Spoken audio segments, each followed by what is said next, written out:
Welcome, dear subscribers and curious listeners of my channel. The world of Harry Potter is rich with colourful, complex and unforgettable characters, but let's be honest, in such a vibrant crowd, it's easy for some to fade into the background. While certain characters received their fair share of glory, love and screen time, others were left in the shadows, unfairly forgotten or distorted by the film adaptations. Today, let's set the record straight. Let's shine a light on those who were overlooked and look a little deeper. Perhaps behind their familiar masks, there's something truly worth rediscovering. Enjoy watching. Number 1, Lavender Brown, more than just Ron's girlfriend. In the films, Lavender is reduced to comic relief, a squealing, overly affectionate fangirl obsessed with Ron. But the books show a different side. She's a witty and warm-hearted Gryffindor, a loyal friend to Parvati Patil, and, importantly, one of the few students who genuinely appreciated divination and respected Professor Trelawney. During the Battle of Hogwarts, Lavender fought bravely to the very end. While the films gave her a tragic ending, the books left her fate open, hinting at survival. Maybe it's time we looked at her in a new light? Number 2, Barty Crouch Jr., a villain with a broken heart. He's mostly remembered in the context of the Goblet of Fire, and even then briefly. But dig a little deeper and you'll see Barty Crouch Jr. as a far more layered character. His downfall wasn't just about Voldemort, it was about a cold, distant father who pushed his son into darkness. Ironically, during the year he impersonated Mad-Eye Moody, Barty turned out to be one of the most effective defense against the dark arts teachers Hogwarts ever had. Disturbing? Yes. Fascinating? Absolutely. Number 3, Fleur Delacour, not just that French girl from Beauxbatons. Many remember her as the stunning girl with the accent, but Fleur is a Triwizard champion who deserves respect.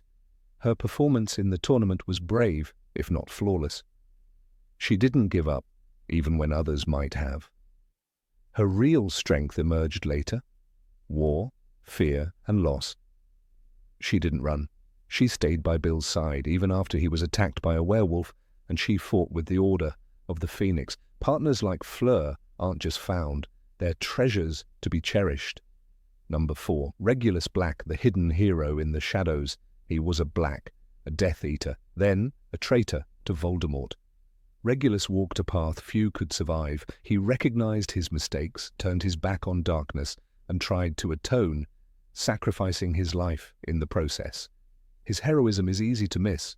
He only briefly appears in the books, but look closer and you'll find one of the most tragic and noble figures in the entire series.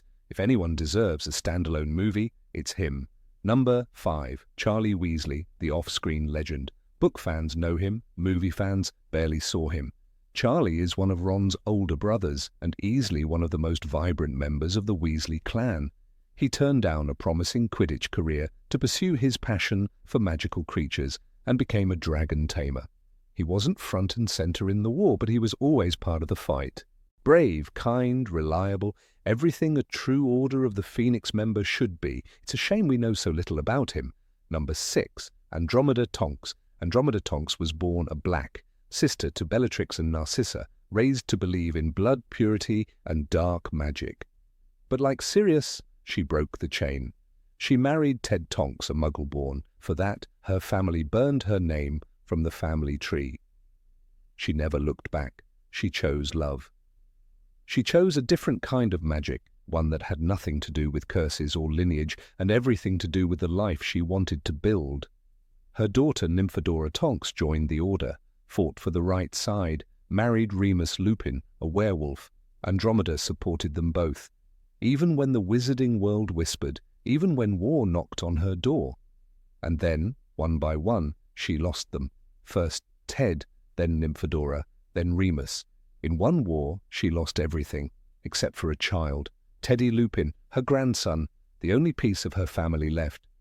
And she raised him, with dignity, with strength, with no one watching. She never asked for pity, never appeared at ceremonies. She simply carried on. A quiet, grieving warrior in a house filled with ghosts. Andromeda Tonks had no wand in the final battle. But her strength came after it, in silence, in survival, in raising a boy in a world that took his parents away. That is a kind of heroism few understand, and even fewer honor. Number 7, Arabella Figg. Arabella Figg smelled like cabbage and made Harry watch endless videos of cats. For years, he thought she was just an odd, cranky neighbor. But when the Dementors attacked him and Dudley on Privet Drive, everything changed. She rushed to his side, furious with Mundungus Fletcher for abandoning his post. "I've been watching over you for years," she snapped, revealing her true role. A squib, a member of the Order of the Phoenix, a hidden protector planted by Dumbledore himself. When Harry faced expulsion for using magic to defend himself, it was Mrs. Figg who testified. She stood before the Wizengamot, among witches and wizards who looked down on her, and described the Dementor attack in detail. Her words saved Harry. In a society that often dismissed squibs as useless, she proved them wrong. She had no wand, no spells, but she had courage, loyalty, and sharp eyes that never stopped watching. Arabella Figg was never meant to fight, but when the moment came, she stood her ground. Number 8, Ted Tonks. Ted Tonks didn't wear robes with crests or carry an old family name. He was born a muggle, raised outside the world of wands and spells. But he chose magic. He fell in love with Andromeda Black, one of the proudest pure-blood witches of her generation, and for that she was disowned. Ted didn't care. He built a life with her, filled with books, laughter, and a daughter named Nymphadora. He never chased power, never sought fame. He just wanted a family. And when the Ministry turned dark, he didn't beg for mercy. He ran. In the Deathly Hallows, Ted is listed as on the run, a Muggle-born, hunted for his blood, not his actions. He fled into the woods with Dirk Cresswell and goblins like Gornock and Griphook. He sent word back when he could. He kept moving, kept hiding, kept resisting. "Ted Tonks has been killed," Remus told the Order. And just like that, he was gone. No funeral, no body. Only a voice on the radio reporting another name lost to the war. But Ted had refused to register, refused to bow. He died a free man. He could have hidden. He could have taken his family and vanished. But Ted Tonks stayed. He stood for something. In a world that turned its back on people like him, he kept his head high. He didn't use violence to prove himself. He used principle. He didn't leave behind a wand soaked in blood. He left behind a legacy. His daughter fought with the Order. His grandson, Teddy Lupin, would grow up in a world Ted helped protect. That was his fight. That was his win. People talk about heroes who cast great spells or lead armies, but Ted Tonks was the kind of hero whose strength was quiet. He loved without conditions. He resisted without fear, and he died with his name intact. Not a traitor, not a coward, just a man who never stopped believing in what was right. Number 9, Ernie Macmillan. Ernie Macmillan never craved attention. He wasn't the chosen one, the star seeker, or the cleverest in class. But when the world turned its back on Harry, Ernie was one of the first to stand beside him. In the Goblet of Fire, he doubted Harry at first, like many did, but later he apologized. "I want you to know, Potter, that I believe you," he said, his voice steady. It wasn't dramatic, it was sincere. In a school divided by fear, that meant something. He joined Dumbledore's army without hesitation. In the room of requirement, he practiced shield charms and stunning spells with quiet determination. He didn't have Harry's raw power or Hermione's brilliance, but he had what mattered, loyalty and grit. In the Deathly Hallows, Ernie returned to Hogwarts for the final battle. He fought shoulder to shoulder with the other students, defending the castle like it was his own family home. While others fled, he stayed. Hufflepuffs are often overlooked, but they don't leave when it's hard. They hold the line. Ernie never made headlines, but he proved that courage isn't about being loud, it's about being there. Until the end. Number 10, Madame Pomfrey. Madame Pomfrey never fought on the front lines, but every victory at Hogwarts had her hands behind it. While others held wands in the Great Hall, she held them in the hospital wing. Her battlefield was a ward full of broken bones, poisoned students, cursed limbs, and cracked ribs. She healed Harry after his first Quidditch match. "Nothing to worry about," she said briskly, though he'd swallowed the snitch and crashed into the ground.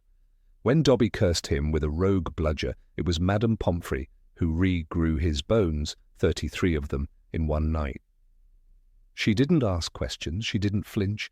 When students came in, turned into ferrets, covered in boils, or nearly dead from magical accidents, she simply got to work. During the Triwizard Tournament, when Harry returned from the graveyard, bloodied and shaking, it was Madame Pomfrey who wrapped him in blankets and tried to bring warmth back to a boy no adult had protected. "He needs rest," she snapped when Fudge demanded answers. She wasn't afraid of ministers or professors. Her duty was to her patients. Through the darkest days, she stayed.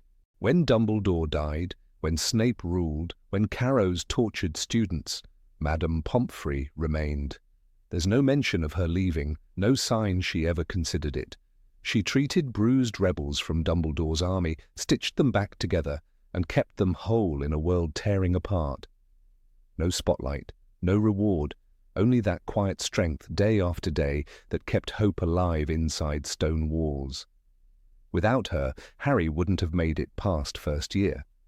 Ron would have been paralyzed by a chessboard. Hermione would have been stuck as a cat, and countless others, Colin Creevey, Luna Lovegood, even Draco Malfoy, would have carried scars deeper than magic. Number 11, Justin Finch-Fletchley. Justin Finch-Fletchley was supposed to attend Eton. That's what his parents had planned, a normal, privileged life in the Muggle world. But Justin chose magic. He chose Hogwarts, and for that choice he almost died. In the Chamber of Secrets, Justin was one of the first to be petrified by the basilisk, a victim of bloodline hate. He wasn't targeted because he was dangerous. He was targeted because he was born to non-magical parents. "You'll be next, mudbloods," Draco Malfoy hissed in the halls. And Justin was next. But what's remarkable isn't the attack. It's what happened after. He didn't run. He didn't ask to be withdrawn or beg his parents to take him home. When he recovered, Justin returned to classes, returned to Hogwarts, returned to the very place that nearly killed him, not for glory, not for revenge, just because it was the right thing to do. He quietly proved what it really meant to be a Hufflepuff: loyalty, endurance, and a courage that doesn't need a spotlight. In the Order of the Phoenix, Justin joins Dumbledore's army. There's no mention of him casting stunning spells with flair like Ginny, or mastering Patronuses like Harry. But he was there, wand in hand, learning to fight, standing beside Hannah Abbott, Ernie Macmillan, and Susan Bones. He wasn't loud, he wasn't famous, but he believed in resistance. When the Ministry was lying and Umbridge was ruling, Justin stood with the students who wouldn't be silent. He made a choice, again, to fight for the truth. When Voldemort rose and war came to Hogwarts, Justin stayed. He fought. He helped defend the only home he'd ever known in the wizarding world. His name wasn't shouted in the Great Hall. Number 12, Aberforth Dumbledore. Aberforth Dumbledore was never the kind of man people celebrated. He was quiet, sharp-tongued, and often smelled of goats. Most saw him as nothing more than the grumpy owner of the Hog's Head pub. But behind the cracked glasses and bitter remarks stood a man who carried more pain and did more good than many dared to notice. When Harry, Ron, and Hermione needed a way into Hogwarts in the Deathly Hallows, it wasn't the great Albus who came to their aid. It was Aberforth guiding them through the secret tunnel behind Ariana's portrait. "I'm not my brother, you know," he told Harry. "I'm not Albus. He was the brilliant one. I was the other one." Aberforth's relationship with Albus was carved out of sorrow.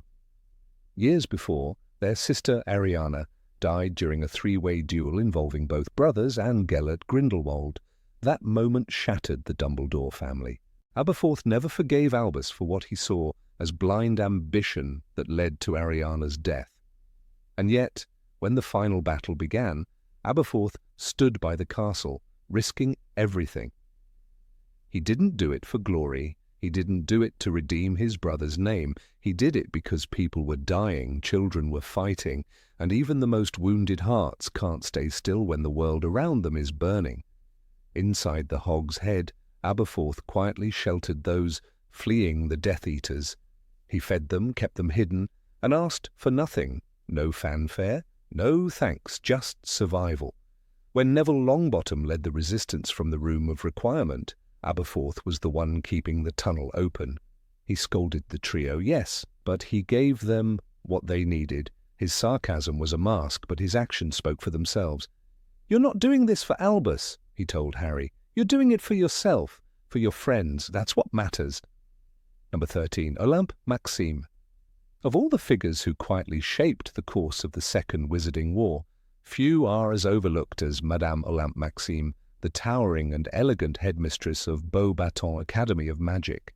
While readers and characters alike often reduce her to the image of a dramatic, high-society Frenchwoman or simply Hagrid's romantic interest, such simplifications do her a great disservice. In reality, Madame Maxime was a powerful force in her own right, a skilled witch, a brave emissary, and a crucial ally to Dumbledore when alliances were rare and dangerous to make. She stood tall not only in height, but in conviction, choosing principle over politics and courage over comfort. From the first moment she appeared at Hogwarts during the Triwizard Tournament, she captured attention with her presence. Described as having a handsome olive-skinned face and dressed in fine silk and gems, she seemed a figure born for courtly affairs, not war. But appearances, as the magical world often reminds us, can be deceiving. While her carriage pulled by flying abraxans and her fine robes marked her as a refined figure of tradition, her actions revealed an individual who prioritized strength of character above all. When Beauxbatons arrived at Hogwarts for the tournament, Madame Maxime carried herself with an air of pride and diplomacy, representing not just her students, but the dignity of her entire institution. It was easy to overlook her as a background character beside the fiery Fleur Delacour or the increasingly tense competition.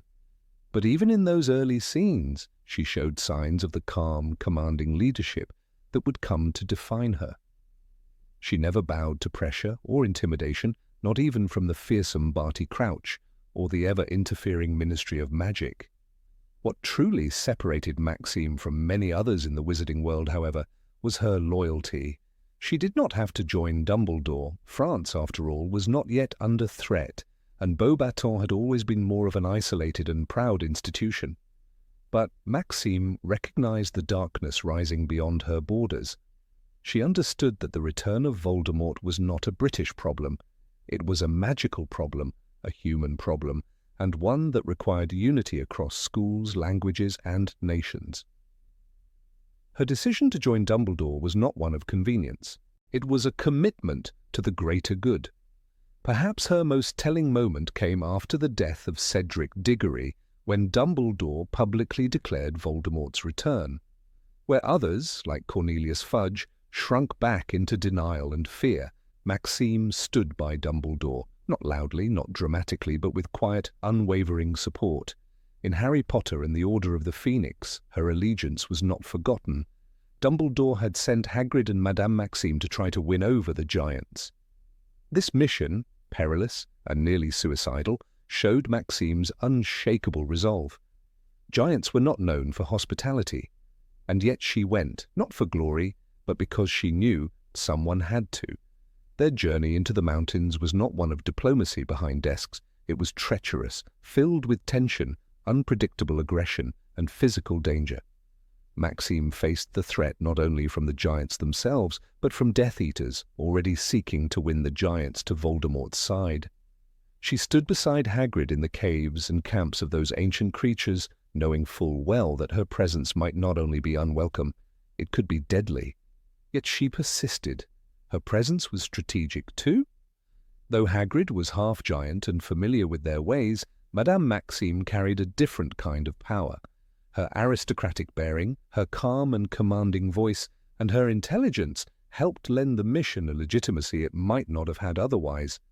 Giants respected strength, and Maxime, despite never confirming her own part-giant heritage. "I have big bones," she insisted, was clearly no ordinary witch. It's important to note the political risk she took. The French Ministry of Magic, like its British counterpart, was not eager to get involved in conflicts before it became personally unavoidable. Her decision to travel north into dangerous territory was not sanctioned. She did not go as an emissary of France, but as an individual. She could have stayed behind, claimed neutrality, and protected her school. Instead, she stepped into the fire. Even among those who supported Dumbledore, there were few willing to act so boldly. McGonagall remained at Hogwarts. Kingsley Shacklebolt operated undercover within the ministry, but Maxime left everything behind to go into the wild, with no promise of success and no reward. That kind of courage isn't flashy, but it's real. And it's exactly the kind of bravery the Order of the Phoenix depended on. When they returned from their mission, battered, bruised, and only partly successful, she didn't ask for accolades. She simply returned to Beauxbaton and resumed her role, quietly continuing her support of the Order through other means. She sheltered Hagrid when he was injured. She spoke out against Voldemort's growing influence. She prepared her students for what was coming, though the books do not dwell on her school during the final battles. One must wonder what role she played in the shadows during the height of Voldemort's reign.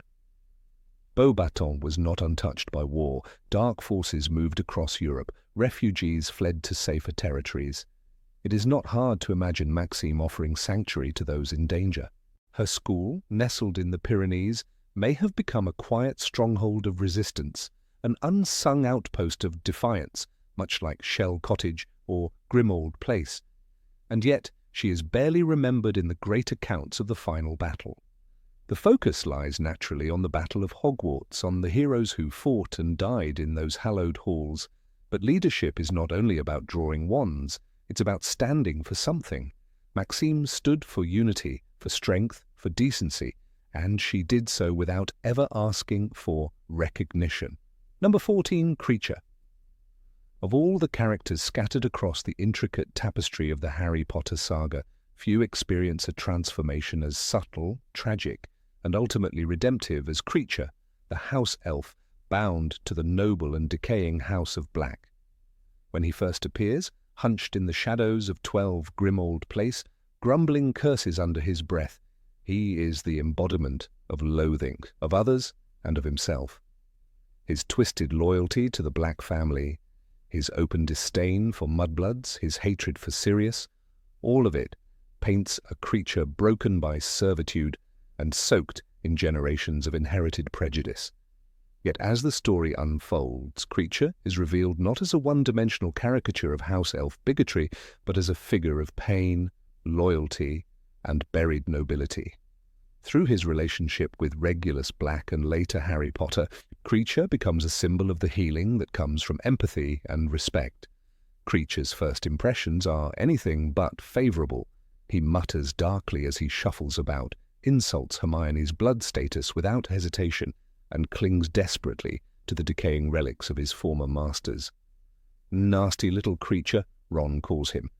Readers agree. He is a source of discomfort, a vessel for bitterness preserved in the crumbling ruin of a once proud house. It is easy to dismiss him as a side nuisance, a dark echo of the toxic legacy of pure-blood supremacy. But to do so would be to overlook the layers carved into his soul by centuries of obedience and loss. Born into servitude, Kreacher's worldview was not one he chose. It was one forged through generations of house elves, bred to believe in the superiority of their wizarding masters. His pride in serving the House of Black was not just indoctrination, it was the only identity he was allowed to possess. This blind loyalty becomes clearest through his devotion to Regulus Arcturus Black, Sirius's younger brother, who, unlike the rest of his family, showed him a different kind of trust. When Regulus turned away from Voldemort's ideology and discovered the horrifying secret of Horcruxes, he called upon Kreacher, not just as a servant, but as a confidant. This moment, described with delicate poignancy in Harry Potter and the Deathly Hallows, is the first time we are given a glimpse behind the mask. Regulus ordered Kreacher to accompany Voldemort to the hidden cave to help test the defenses protecting the Horcrux. Voldemort left Kreacher to die, thinking little of sacrificing a house elf for his dark purposes. But Kreacher did not die. He returned because Regulus had told him to. And when Regulus later asked him to help retrieve the locket Horcrux, the young black heir went in himself, knowing he would not come back. Kreacher watched him die, and he obeyed his last order to return and destroy the locket. But he never succeeded, not until Harry came into his life.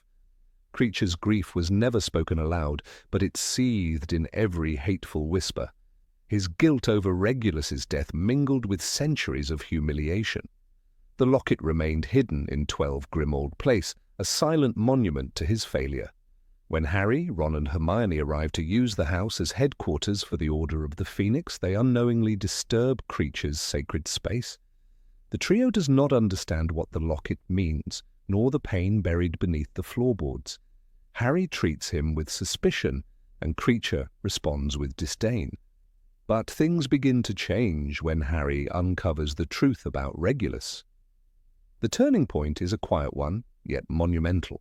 Upon learning that Kreacher had once tried to destroy the Horcrux, that he had defied Voldemort and obeyed Regulus even to the point of watching him die, Harry does something unexpected.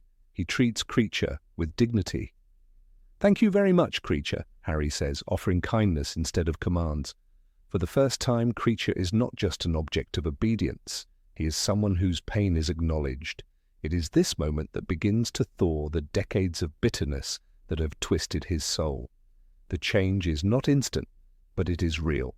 Kreacher begins to clean the house. He prepares meals. He speaks respectfully. His transformation is not from servile to free, but from resentful to purposeful. He is still bound by the old magic of house elf loyalty, but now that loyalty finds new expression in gratitude. The moment Harry gives him the locket, the one Regulus died to retrieve, is one of the most quietly emotional scenes in the book. The old elf took it, and for a moment Harry thought Kreacher was going to cry. It is a gesture of respect, and it gives Kreacher something he had been denied his entire life: closure. This newfound purpose reaches its zenith during the Battle of Hogwarts. When the final stand against Voldemort begins, Kreacher is no longer hiding in the shadows.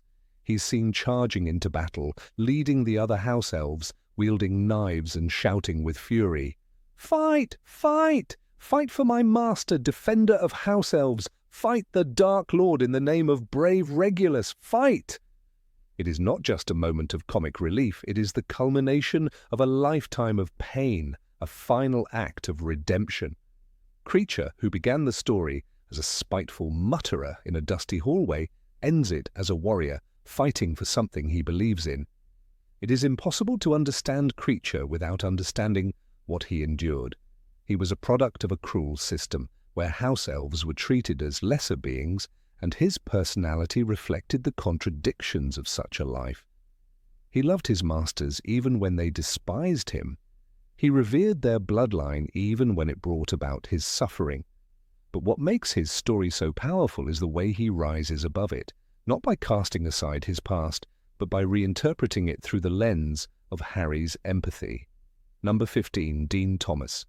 Of all the students who walked the hallowed halls of Hogwarts, some stood at the center of every storm, every prophecy, and every duel. Others existed at the edges, quiet, observant, steadfast. Dean Thomas was one of those quiet pillars. He was neither the boy who lived nor the chosen one's best friend. He wasn't the clumsy hero who grew into a lion-hearted warrior like Neville Longbottom. And yet, when the world began to collapse under the weight of fear and tyranny, Dean Thomas stood tall, not in the light of headlines or accolades, but in the shadows where true courage grows. Born to a Muggle mother and a father who had vanished without explanation, Dean entered the wizarding world without a complete understanding of his own history. He didn't grow up with bedtime stories about goblins or broomsticks. Magic wasn't part of his early vocabulary. When his Hogwarts letter arrived, it must have felt like a miracle, a doorway into a world where he could become someone extraordinary. But Dean never claimed the spotlight. Instead, He let others lead while he offered quiet strength, loyalty, and a calm voice amid the chaos.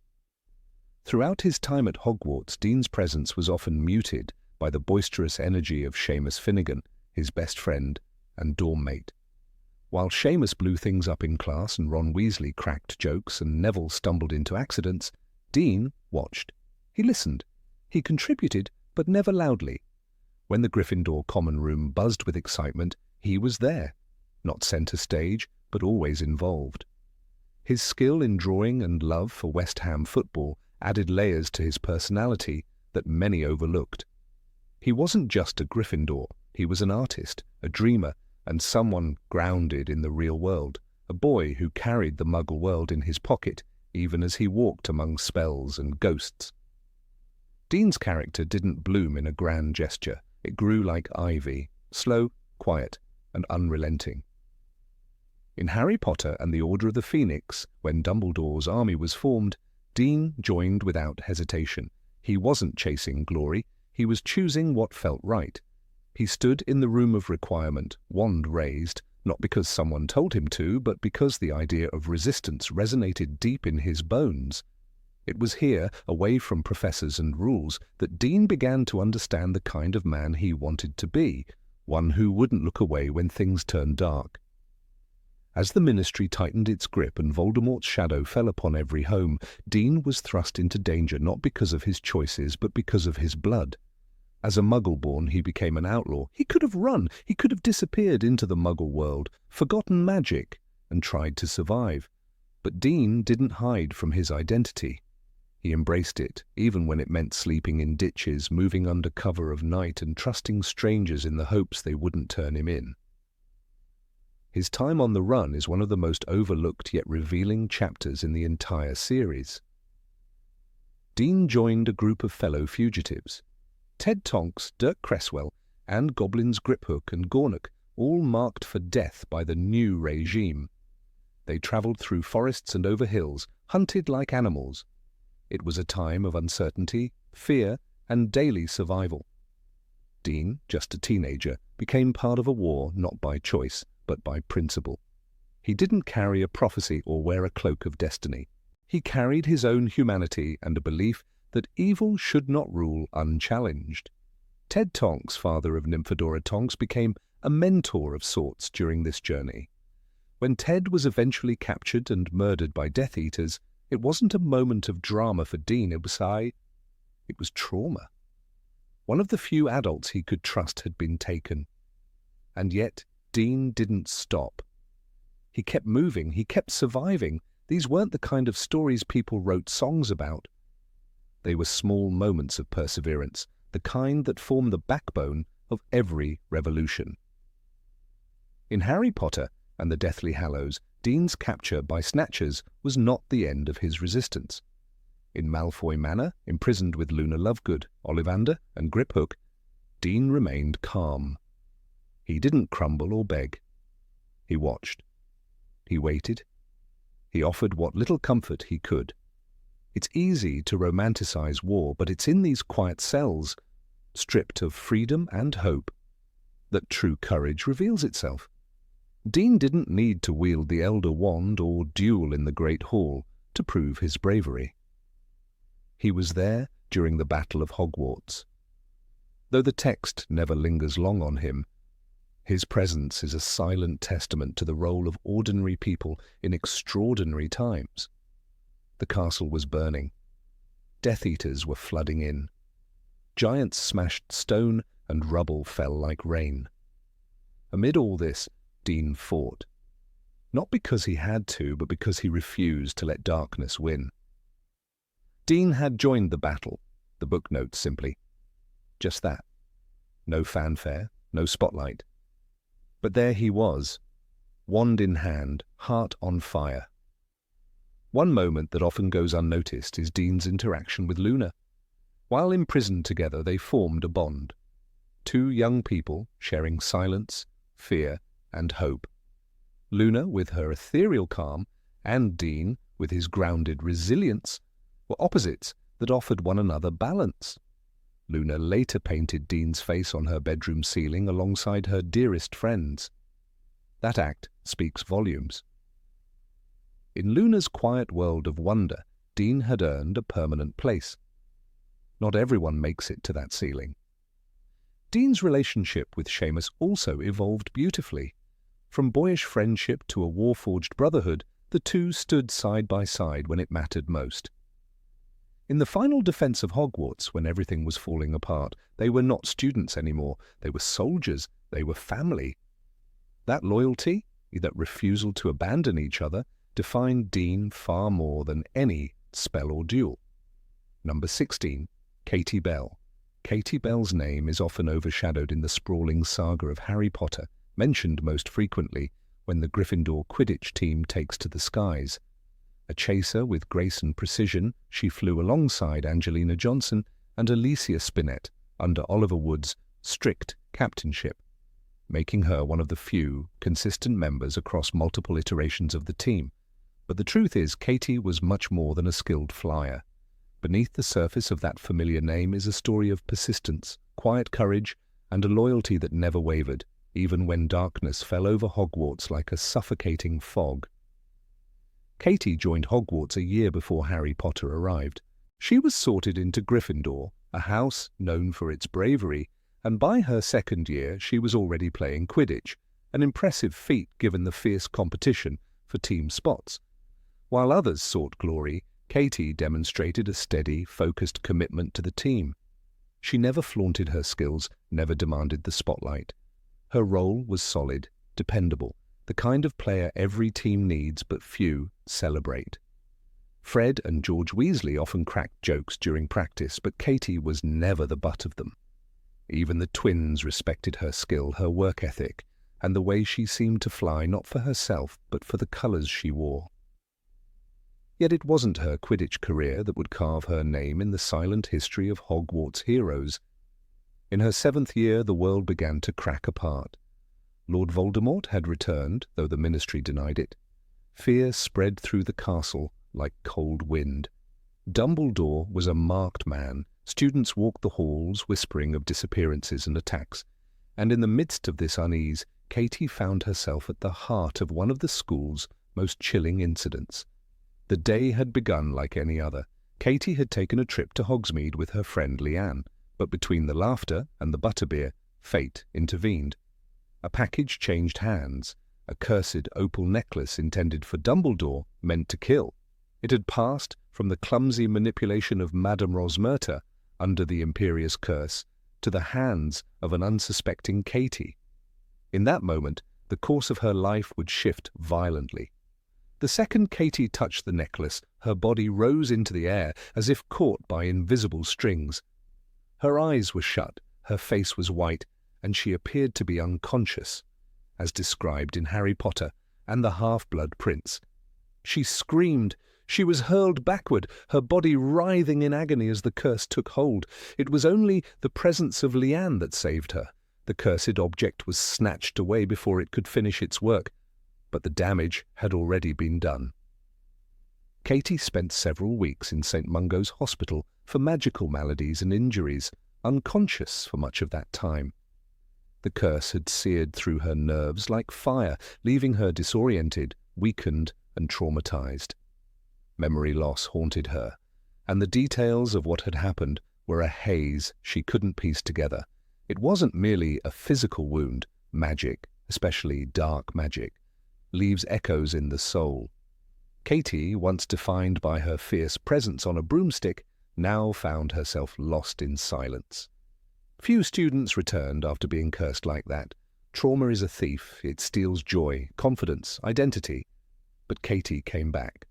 Not right away, and not all at once. But she returned to Hogwarts when many others didn't. She could have stayed away. She could have let the pain define her. But instead she walked back through the doors of the castle, held her head high, and resumed her studies. She didn't speak much about what happened. Her scars were invisible, but they were there. This return was, in many ways, her quiet victory. She no longer flew in matches that year. There was no roaring crowd to celebrate her, no Quidditch Cup. But Katie was there, in classrooms, in the corridors. And when the final call came, When Voldemort's forces descended on the school, she answered. She fought. The Battle of Hogwarts is remembered for its great names: Harry Potter, Hermione Granger, Neville Longbottom. But behind those blazing figures stood others, just as courageous, who made the decision to stay and defend the school. Katie Bell was among them. She had every reason to flee. Pain, fear, the fresh memory of dark magic coursing through her veins. And yet, when the walls shook and Death Eaters breached the castle, she stood ready. She fought beside her friends, alongside the Order of the Phoenix. She didn't need a prophecy or a chosen destiny to face death. Her wand in hand, she defended the place that had become her home, not because she was forced to, but because it was the right thing to do. The courage of a Gryffindor lies not in boastful gestures, but in the choice to rise after being broken. There are no detailed accounts of her movements during the battle, no scenes where she strikes down a key enemy or takes center stage in the Great Hall. And that is precisely why her story matters. Katie represents the thousands of silent heroes in any war, the ones who carry wounds and yet keep going, the ones who are never the face of victory, but without whom victory would never come. After the battle, she didn't write a memoir. There were no interviews. Her name slipped quietly back into the background. But those who knew her, who remembered the scream in Hogsmeade and the fragile walk back into the castle weeks later, would never forget what she endured, and more importantly, how she endured. The necklace incident was traced back to Draco Malfoy, who was acting under Voldemort's orders. His plan had gone awry, but the consequences fell on Katie. She became collateral damage in a war that had only just begun to spill into Hogwarts. She never received an apology. She never confronted her attacker. She simply bore the weight of it and moved forward. Her story is a reminder that not all heroes shout. Some whisper. Some keep going even when no one watches. Some show up when they are least expected, or when they have every reason not to. Katie Bell did not defeat the Dark Lord, but she defeated the lingering touch of his magic, and that victory is no less noble. In Quidditch, she had learned teamwork, resilience, and the thrill of the game. But nothing could have prepared her for the moment that darkness reached out and chose her at random. That is the cruel nature of war. It rarely selects its victims fairly. And yet, from that random cruelty, Katie forged strength. She was not best friends with Harry or Ron or Hermione. She did not dine with Dumbledore or discover Horcruxes. But she was a Gryffindor through and through. When the time came, she took her place among the defenders of the light, even though the light had once nearly abandoned her. It's easy to remember the champions of great moments, the boy who lived, the brightest witch of her age, the brave boy who pulled the sword from the Sorting Hat. But there's another kind of bravery that echoes in the quiet, the kind that rises not from prophecy, but from pain. Katie Bell stands as a symbol of that quiet courage. Her name may not be etched in wizarding history textbooks, but it should be whispered in every corridor of Hogwarts, taught to every student who feels broken, who feels small. Because in her story lies the truth that even the wounded can rise. Even the forgotten can fight. Even the silent can save.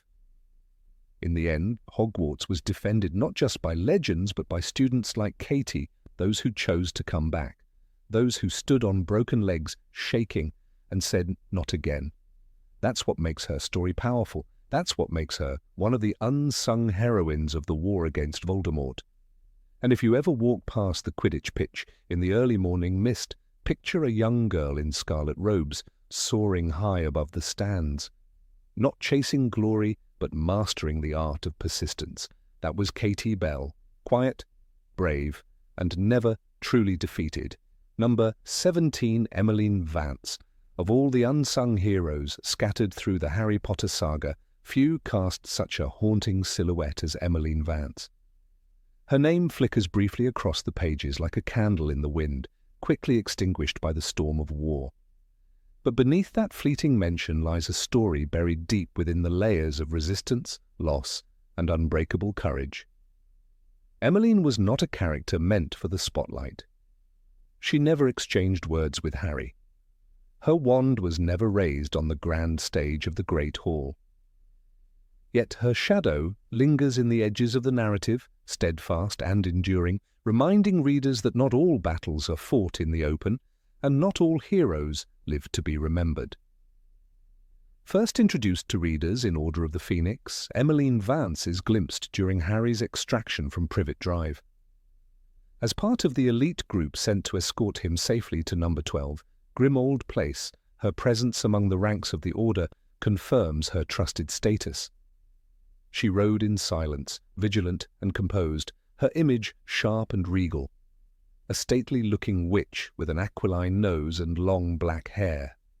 J.K. Rowling offers no lengthy exposition on Emmeline, but this image lodges in the reader's mind like a photograph, someone dignified, precise and serious.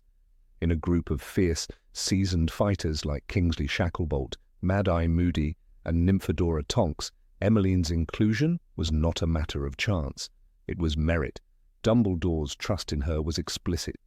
He chose her for operations critical to Harry's safety, indicating she was someone he believed capable, reliable, and loyal beyond measure. Dumbledore, a man who never gambled with lives lightly, valued her deeply. Later, when she is killed, his words are few but weighted. Her death, he tells the Order, is a terrible loss. The gravity of that line is often overlooked. For a man who carried the burden of thousands of deaths on his conscience, to pause and mark Emmeline's specifically means her role was far greater than readers are told. Her demise, orchestrated by the Death Eaters, was not a random killing. Emmeline was targeted.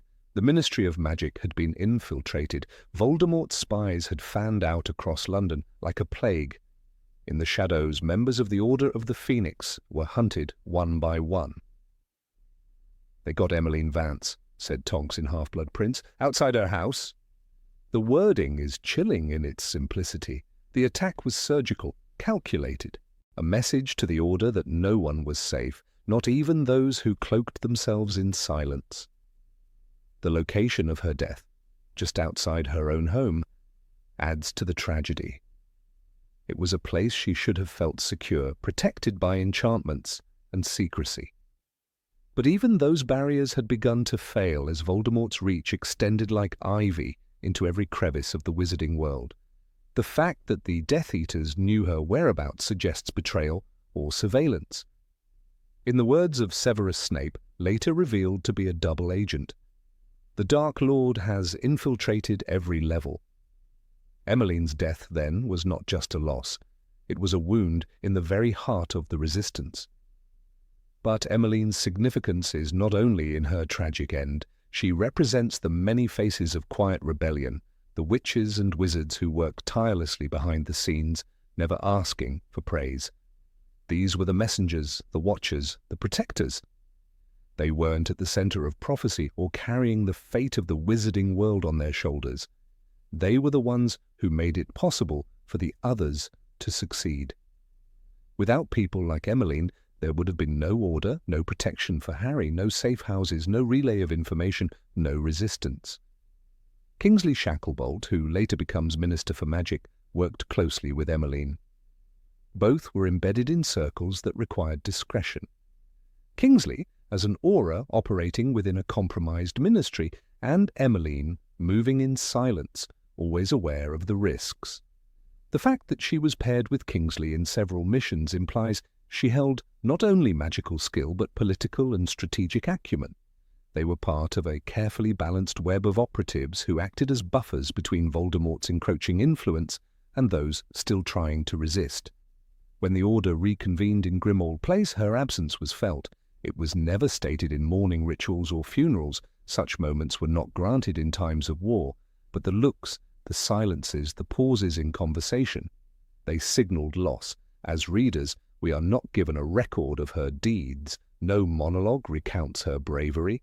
Yet it is in these silences that her legacy lives. Not all heroism is loud. Not all valour comes wrapped in thunder. Rowling herself has spoken of Emmeline Vance outside the books, describing her as someone who had a great sense of style and strength and who paid the ultimate price for her loyalty. That phrase, paid the ultimate price, echoes throughout the final books, not only in regard to Emmeline, but to those who chose the hard path of resistance when it would have been easier to stand aside. She was, in many ways, the spiritual sister to characters like Marlene McKinnon and Dorcas Meadows, fighters whose sacrifices made Harry's journey possible, even if their stories remain untold. The nature of Emmeline's life suggests she was likely one of the original Order members, dating back to the First Wizarding War. Her name appears in the photograph Moody shows Harry, the same black and white image that contains James and Lily, Sirius, and the Prewets. Her presence there confirms her deep-rooted involvement in the fight against Voldemort long before Harry was even born. This continuity underscores her resilience.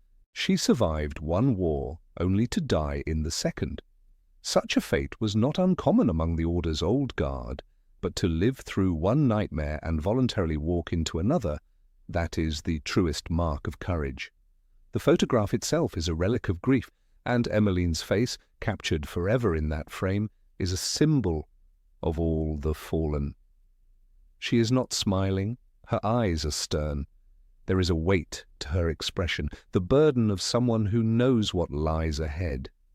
The survivors of that first war knew better than anyone the cost of defiance, and yet they came back, they regrouped, they joined Dumbledore once more, knowing it might end in death. For Emmeline, it did. Though she is never given a chapter or a backstory, Emmeline's fate ripples through the world. She is the reason Harry is protected during that fateful summer. Her mission, her silence, her watchfulness, they contribute to a safety net stitched together by invisible hands. The boy who lived was watched over not only by godfathers and professors, but by unknown guardians like Emmeline, who operated in the grey areas far from the spotlight. It is worth imagining what her final moments were like. Did she see them coming? Was she ambushed? Did she have time to raise her wand?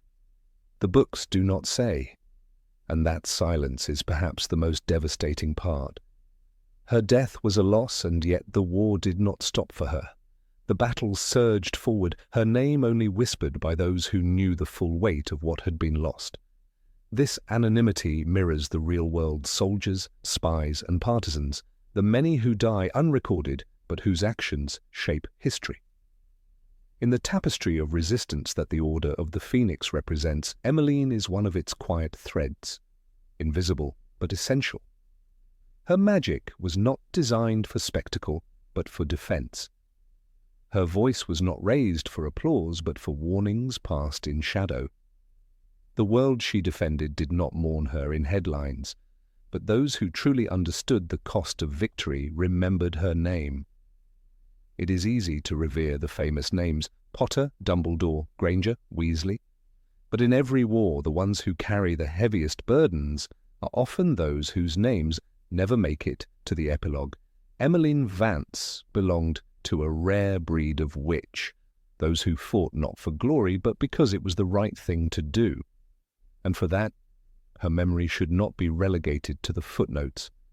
In Deathly Hallows, as Harry walks through the ruined remains of what once was their world, he sees ghosts of the fallen, not literally, but in every shattered home, every abandoned corridor of Hogwarts, every face turned to the fight. Emmeline's legacy is there too, in the victories that followed her death, in the survival of those she protected, in the strength of an order that kept going even as its numbers dwindled. Her death was not in vain. It was a link in the chain that led to the downfall of Voldemort. And for those who remember, her name is not forgotten. Emmeline Vance, the witch who moved through shadows, who stood watch while others slept, and who gave everything so that the light might one day return. Number 18, Astoria Greengrass. There are characters who roar their legacy into the wizarding world with power, spells, and a trail of legends. Then there are those whose influence is quieter, no less profound, but harder to trace. Astoria Greengrass, the woman who married Draco Malfoy, belongs to the second kind. In the shadows of louder destinies and grander wars, she chose a different revolution. She changed her world, not with violence or defiance, but with love, tolerance, and the stubbornness of kindness. She did not rewrite history. She rewrote a family. Astoria comes from the Greengrass family, one of the so-called Sacred 28, the last bastions of pure blood supremacy. Her sister, Daphne Greengrass, is remembered briefly from the Hogwarts years, yet Astoria remains largely unmentioned in the core narrative. But that silence is not an absence. It is a space that J.K. Rowling herself filled later, hinting in interviews and post-canon expansions that Astoria was no ordinary Slytherin. She had blood as pure as the rest, but a soul too stubborn to follow the path her lineage dictated. Unlike many who grew up in the echo of the Dark Lord's ideology, Astoria rejected the myth of blood purity. That in itself was a betrayal to many in her circle. To be a Greengrass and to question the very pillars of pure blood superiority was not just rare, it was scandalous. The end of the Second Wizarding War had shaken many old families, but few dared to reshape their values. Astoria did, not with dramatic speeches, but through private choices that cost her dearly. When Draco Malfoy married her, whispers followed, some from envy, others from disdain. For Draco, Astoria was not the kind of match his peers expected. She was soft-spoken, reserved, and politically quiet. But her defiance lay elsewhere. She drew a line between the past and the future, and she made Draco choose. To be with her meant letting go of old ghosts. He did slowly, painfully, and not always easily, but he chose her. And in choosing her, he chose to change. Their marriage was not a public alliance, nor a power merger like many pure-blood unions. It was, by all accounts, a love match. Draco, the once arrogant boy who sneered at Muggle-borns, found himself drawn to a woman who believed in equality, humility, and forgiveness. Rowling revealed in Pottermore that Astoria refused to raise her son in the belief that Muggle-borns were scum. That belief became the foundation of their home, and that foundation shook the remnants of Draco's world. Their son, Scorpius Malfoy, grew up in a household unlike any other in the pure-blood elite. While the children of old Death Eaters were taught to hide their names or bury their shame in anger, Scorpius was raised with gentleness. He was not instructed to be proud of his bloodline, nor was he taught to fear the world outside it. He was taught to be kind. That, more than any magic, was Astoria's legacy, and she paid a terrible price for it. Due to a family curse, Astoria was physically fragile. Rowling explained that her health was precarious, and pregnancy endangered her life. Yet she chose to have a child, fully aware of the consequences. Some called it recklessness, others courage. Perhaps it was both. But for Astoria, bringing Scorpius into the world was an act of faith, a belief that love and teaching could undo centuries of darkness. And in a way it did. Draco, by then a man scarred by war and regret, found in her a balm. The boy who once strutted through Hogwarts corridors now lived a quieter life, avoiding politics, raising his son in the countryside, far from the grandeur of Malfoy Manor. Rowling noted that he did not seek a high-profile position in the ministry, unlike his peers. He chose privacy. He chose Astoria. She made their house a sanctuary, and in doing so, she saved him. The change in Draco was not immediate. Wounds from the past do not heal quickly. He had seen his family brought to its knees, had watched his father Lucius crumble under Voldemort's dominance, had himself been forced to bear the dark mark and live with the guilt of what he almost became. Redemption was not a word Draco used, but in the small, everyday acts, in refusing to pass down hate, in choosing love over bitterness, he began to change. Astoria did not lecture him, she simply showed him. Her influence was not loud, but it echoed in Scorpius. When Albus Potter meets him in Harry Potter and The Cursed Child, Scorpius stands out not just because of his rumoured origins, whispers that he is Voldemort's son, but because of his goodness. Unlike his father at that age, Scorpius is shy, bookish, kind-hearted. He does not sneer, he befriends.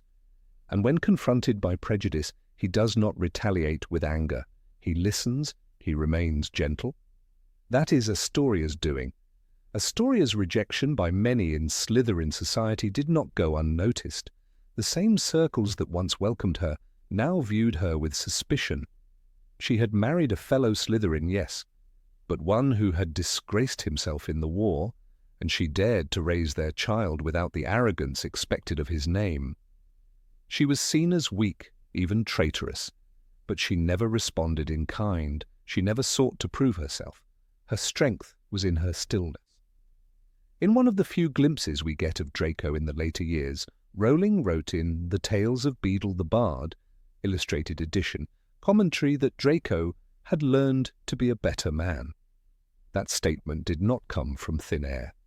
It came from years of quiet rebuilding, from Astoria's influence, from her unwavering insistence that their family would not continue the sins of their fathers. She was not a warrior on a battlefield, but she was a warrior in her home. Astoria's death is only briefly mentioned in Cursed Child, yet its absence is deeply felt. Her passing left Draco hollowed, more alone than ever. "My wife's passing was hard," he tells Harry. But more than that, he says, I liked it, our life. I was happy. In that small confession is everything. Draco Malfoy, once the poster boy for Slytherin arrogance, found happiness, genuine, quiet happiness, and it was because of her.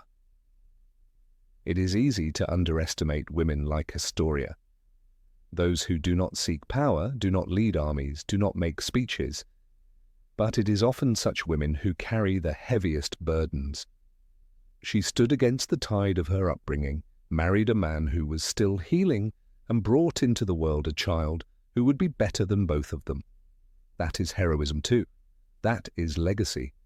The wizarding world often celebrates bravery in the form of boldness, the Gryffindor kind. But Astoria's bravery was Slytherin in the truest sense. It was strategic, persistent, and resilient. She did not shout her beliefs, she lived them. She challenged centuries of indoctrination, not through confrontation, but through compassion, and in doing so she reshaped a family known for its cruelty into one capable of kindness. The Malfoy name had once been associated with disdain, with cold superiority, but after Astoria it became something else, not perfect, but human. Her impact was not just on her husband and son, it was on the way others saw the Malfoys. Harry Potter himself, once reluctant to trust Draco, saw in Scorpius a boy worth fighting for. That shift, however subtle, is rooted in the choices Astoria made behind closed doors. Her life remains largely undocumented, no great duels, no headlines, no public triumphs. But the ripple of her decisions continues to shape the wizarding world. Scorpius became a boy who stood against time itself, who refused to become another Dark Lord's pawn. And Draco became a man capable of apology, of mourning, of quiet strength. These things do not come from nowhere. They come from the home Astoria built. Rowling's post-canon expansions describe her as graceful, as kind, and as heartbreakingly mortal. The world she tried to heal ultimately claimed her, leaving behind a husband and son who never stopped loving her. But the quiet revolutions rarely end with their originator. They continue in the lives of those touched by them. In every kind act Scorpius performs, in every decision Draco makes to step away from darkness, Astoria lives on. In the end, the revolution she sparked was not one of fire or war, but of tenderness. She did not need a wand to change her world. She only needed a heart brave enough to forgive, to hope, to try again. In a society obsessed with lineage and legacy, Astoria chose a different inheritance, one of mercy. And that is the kind that endures. Number 19, Hestia Jones. Of all the members of the Second Order of the Phoenix, few are as criminally overlooked as Hestia Jones. She is neither featured in grand battles nor granted the spotlight in sweeping narratives, yet she remains one of the quiet symbols of courage in the war against Voldemort. Her role was not measured in glory, but in unwavering presence, unwavering duty. And when the world demanded self-sacrifice, Hestia stepped forward without hesitation. She was there when Harry Potter had to be moved from number 4, Privet Drive, a moment fraught with peril, as the protective charm surrounding him was about to break. While most remember Mad-Eye Moody and the use of Polyjuice Potion, fewer acknowledged that Hestia was one of the 7 who flew alongside the real Harry through the darkening sky. She risked everything without expectation of recognition. This act alone secures her place among the brave. The Battle of the 7 Potters was no mere relocation. It was a trap set by Voldemort's forces, a bloodbath disguised as a mission. The Order knew this, yet Hestia did not flinch. Assigned to fly alongside Daedalus Diggle, Hestia protected Harry's decoy at the cost of invisibility. She had no broom advantage, no marauder's map, no protective family legacy, only her wand and her resolve. She stepped into the night knowing that Death Eaters would be waiting, that death was a likely outcome. In a world where bravery is often cloaked in flashy spells and grand duels, Hestia's form of courage was quiet but absolute. Later, she took up the solemn responsibility of escorting Harry from the ruins of one life to the threshold of another. That journey, from the Dursleys' cold, barren household to the more complicated safety of the Tonks' home, was not just physical, it was symbolic. The protection around Harry had been a lifeline, and now it would fade. Hestia's presence in this transition suggests not just logistical duty, but a deeper understanding of what Harry represented, not just to the Order, but to the world. She didn't treat the moment as just another mission. She treated Harry with reverence, and the cause with devotion.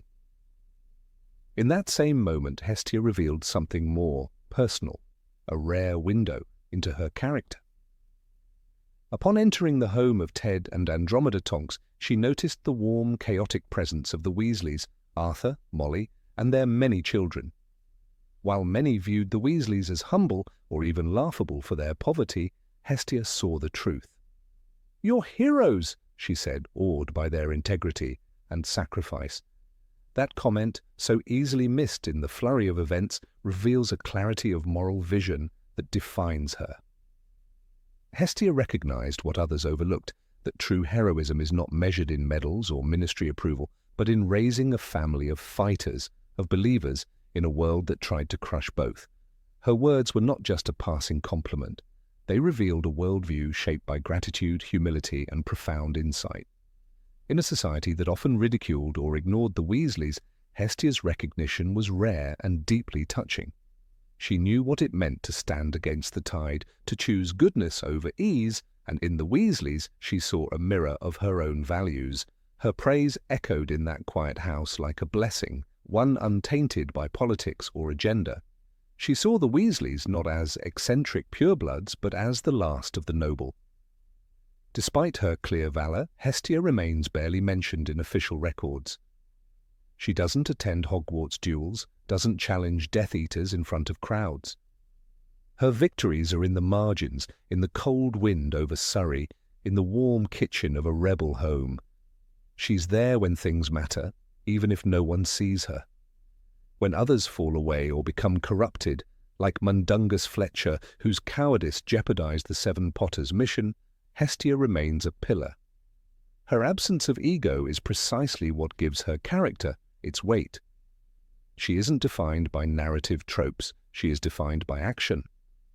She is the kind of witch who says little but does much, the kind whose spells don't light up the sky but shield lives from harm.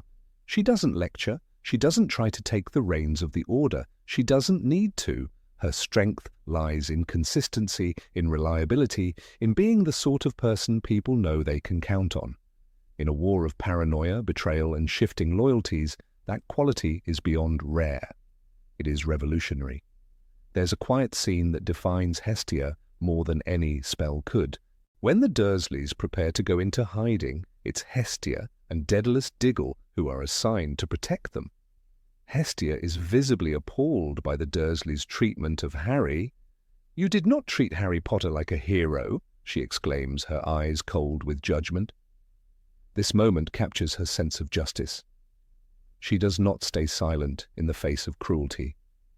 Even when duty compels her to protect people she dislikes, she does not compromise her values. She will protect them, yes, but she will not lie for them. She will not pretend their actions were acceptable. That duality, compassion without delusion, is rare. Hestia embodies the belief that you protect people not because they deserve it, but because it is right. She sees Vernon, Petunia, and Dudley for who they are, and still casts protective spells around them. She doesn't do it for their gratitude. She does it for Harry. She does it for the cause. And in this, she echoes the deepest ethics of the Order: selflessness in the face of bitterness, bravery in the face of disdain. Her magic is not just wand work. It's ethical work. It's the magic of showing up. When the war scatters the Order, when the Ministry is overrun, when the world goes dark, Hestia is there. Always in the periphery, always at the edge of our vision. But what a powerful edge it is. Like Kingsley Shacklebolt, she represents the grown-ups in the room. The ones who fight not for glory, but because they understand what's at stake. She is not fueled by trauma or revenge, but by principle. Even J.K. Rowling in her later interviews hinted at how many unsung heroes the Order of the Phoenix had. Hestia is one of them. She doesn't demand a backstory. She doesn't need a redemption arc. Her presence is a form of resistance. She is the proof that not all heroes wear scars, and not all heroines cry out in the chaos. Some simply continue to fight, to protect, to serve. It is easy to admire the flashy characters: Sirius Black with his tortured past, Severus Snape with his double life, even Lupin with his quiet sorrow. But Hestia? Hestia never needed a shadowy past to justify her fight. Her motivations were clear. Voldemort represented hatred, inequality, destruction. That was enough. She joined the Order because it was right, and that clarity is a rare kind of courage. In a passage often overlooked during the tense weeks before Harry's departure from Privet Drive, Hestia and Daedalus visit the Dursleys to explain what will happen. It's one of the rare times adult witches appear in the Muggle world with purpose. Hestia doesn't flinch. She stands tall in the presence of Vernon's disdain and Petunia's snobbery. Her poise in that moment is one of dignity. She is a reminder that witches do not need to perform to be powerful. Sometimes just being in the room is enough to shift the air. In this moment, the reader feels a shift, an understanding that the war is not only fought in forests and castles, but in suburban living rooms and uncomfortable silences. Hestia brings that reality into focus. She's not just a fighter, she's a witness, and witnessing in itself is a form of magic. To acknowledge wrongdoing, to name it, even in a room full of fear, that's a spell no wand can replicate. In Harry's world, many characters embody different forms of courage. There's the boldness of Neville Longbottom, the brilliance of Hermione Granger, the leadership of Dumbledore, but Hestia's courage is the kind that doesn't shout. It's the kind that waits for its moment and then holds steady. Her bravery is not diminished by its silence. If anything, it is made more powerful by the calm with which it arrives. She is not immortalized on chocolate frog cards, nor is she toasted in the Great Hall. But her hands helped carry the weight of a war. She guarded the innocent, she faced the storm, and perhaps that's what makes her story resonate most. Hestia Jones teaches us that sometimes the purest kind of heroism is the one no one notices, the one that happens between chapters, in the quiet spaces. So when we read the line, "You're heroes," as she addresses the Weasleys, it's not just flattery, it is a mirror, a reflection of her own soul. She calls them heroes because she knows what one looks like. She sees in them what she carries within herself: loyalty, courage, love. And by recognizing them, she also reveals herself. Perhaps that is why her presence lingers even after the war ends, not because of some grand final act, but because she stood firm when it mattered, because she saw clearly, because she never lost sight of what was right. And in a world that often rewards the loudest, Hestia Jones remains one of the truest. Number 20, Peeves. When chaos reigned and darkness crept into the hallowed halls of Hogwarts, not all heroes were noble, quiet, or even living in the conventional sense. One of the most unlikely defenders of the school was a being many had long written off as a nuisance, a prankster, a poltergeist, with no real loyalties except to mischief. Yet in the hour of Hogwarts' greatest peril, Peeves, the same Peeves who upended ink bottles over students and locked classroom doors for fun, emerged as a spirit of resistance, a ghostly force for good, who chose, for once, not to sow disorder, but to direct it with purpose. Peeves had always been part of Hogwarts, even if the school itself never officially acknowledged him as a resident spirit.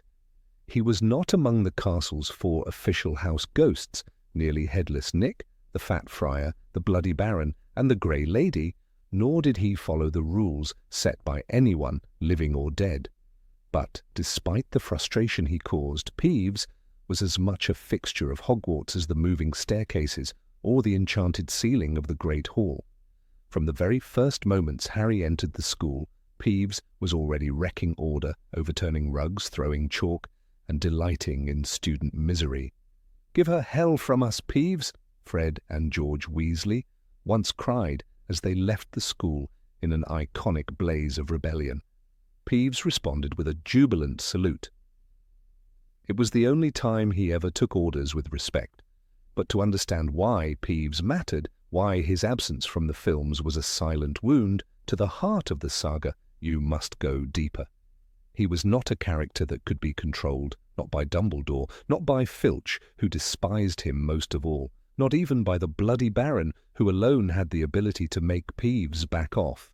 And yet, when the time came, when the school stood on the edge of devastation, it was Minerva McGonagall who turned to Peeves with a command few would dare speak. "Give them hell, Peeves." That moment, brief in words, but thunderous in its implications, occurred in the final book, Harry Potter and the Deathly Hallows. The Battle of Hogwarts was underway. Students, teachers, magical creatures, and house elves were preparing to defend the only home they had ever known. Peeves, once a wild card with no allegiance, was suddenly enlisted into the chaos, not as a threat, but as a soldier of the castle. And he responded in a way only Peeves could. With glee, he began hurling dung bombs, dropping chandeliers, and chasing Death Eaters through the halls with furniture he ripped from the walls. It was madness, but it was controlled madness. There is something remarkably poetic in that reversal. Peeves, who thrived on disruption, finally found a cause worth disrupting for. All his life, or afterlife rather, he had been told to behave, to keep quiet, to stop causing havoc. And now the highest authority in the school had told him to let loose. Not just let loose, but fight. Fight in the way only he could. The spellcasters had their wands, the centaurs had their arrows, Peeves had his laughter and his chaos. In one of the most poignant, overlooked moments, after the first major wave of fighting, Peeves was seen zooming through the corridors, singing, "We did it! We bashed them! We Potters the one! And Voldy's gone mouldy, so now let's have fun!"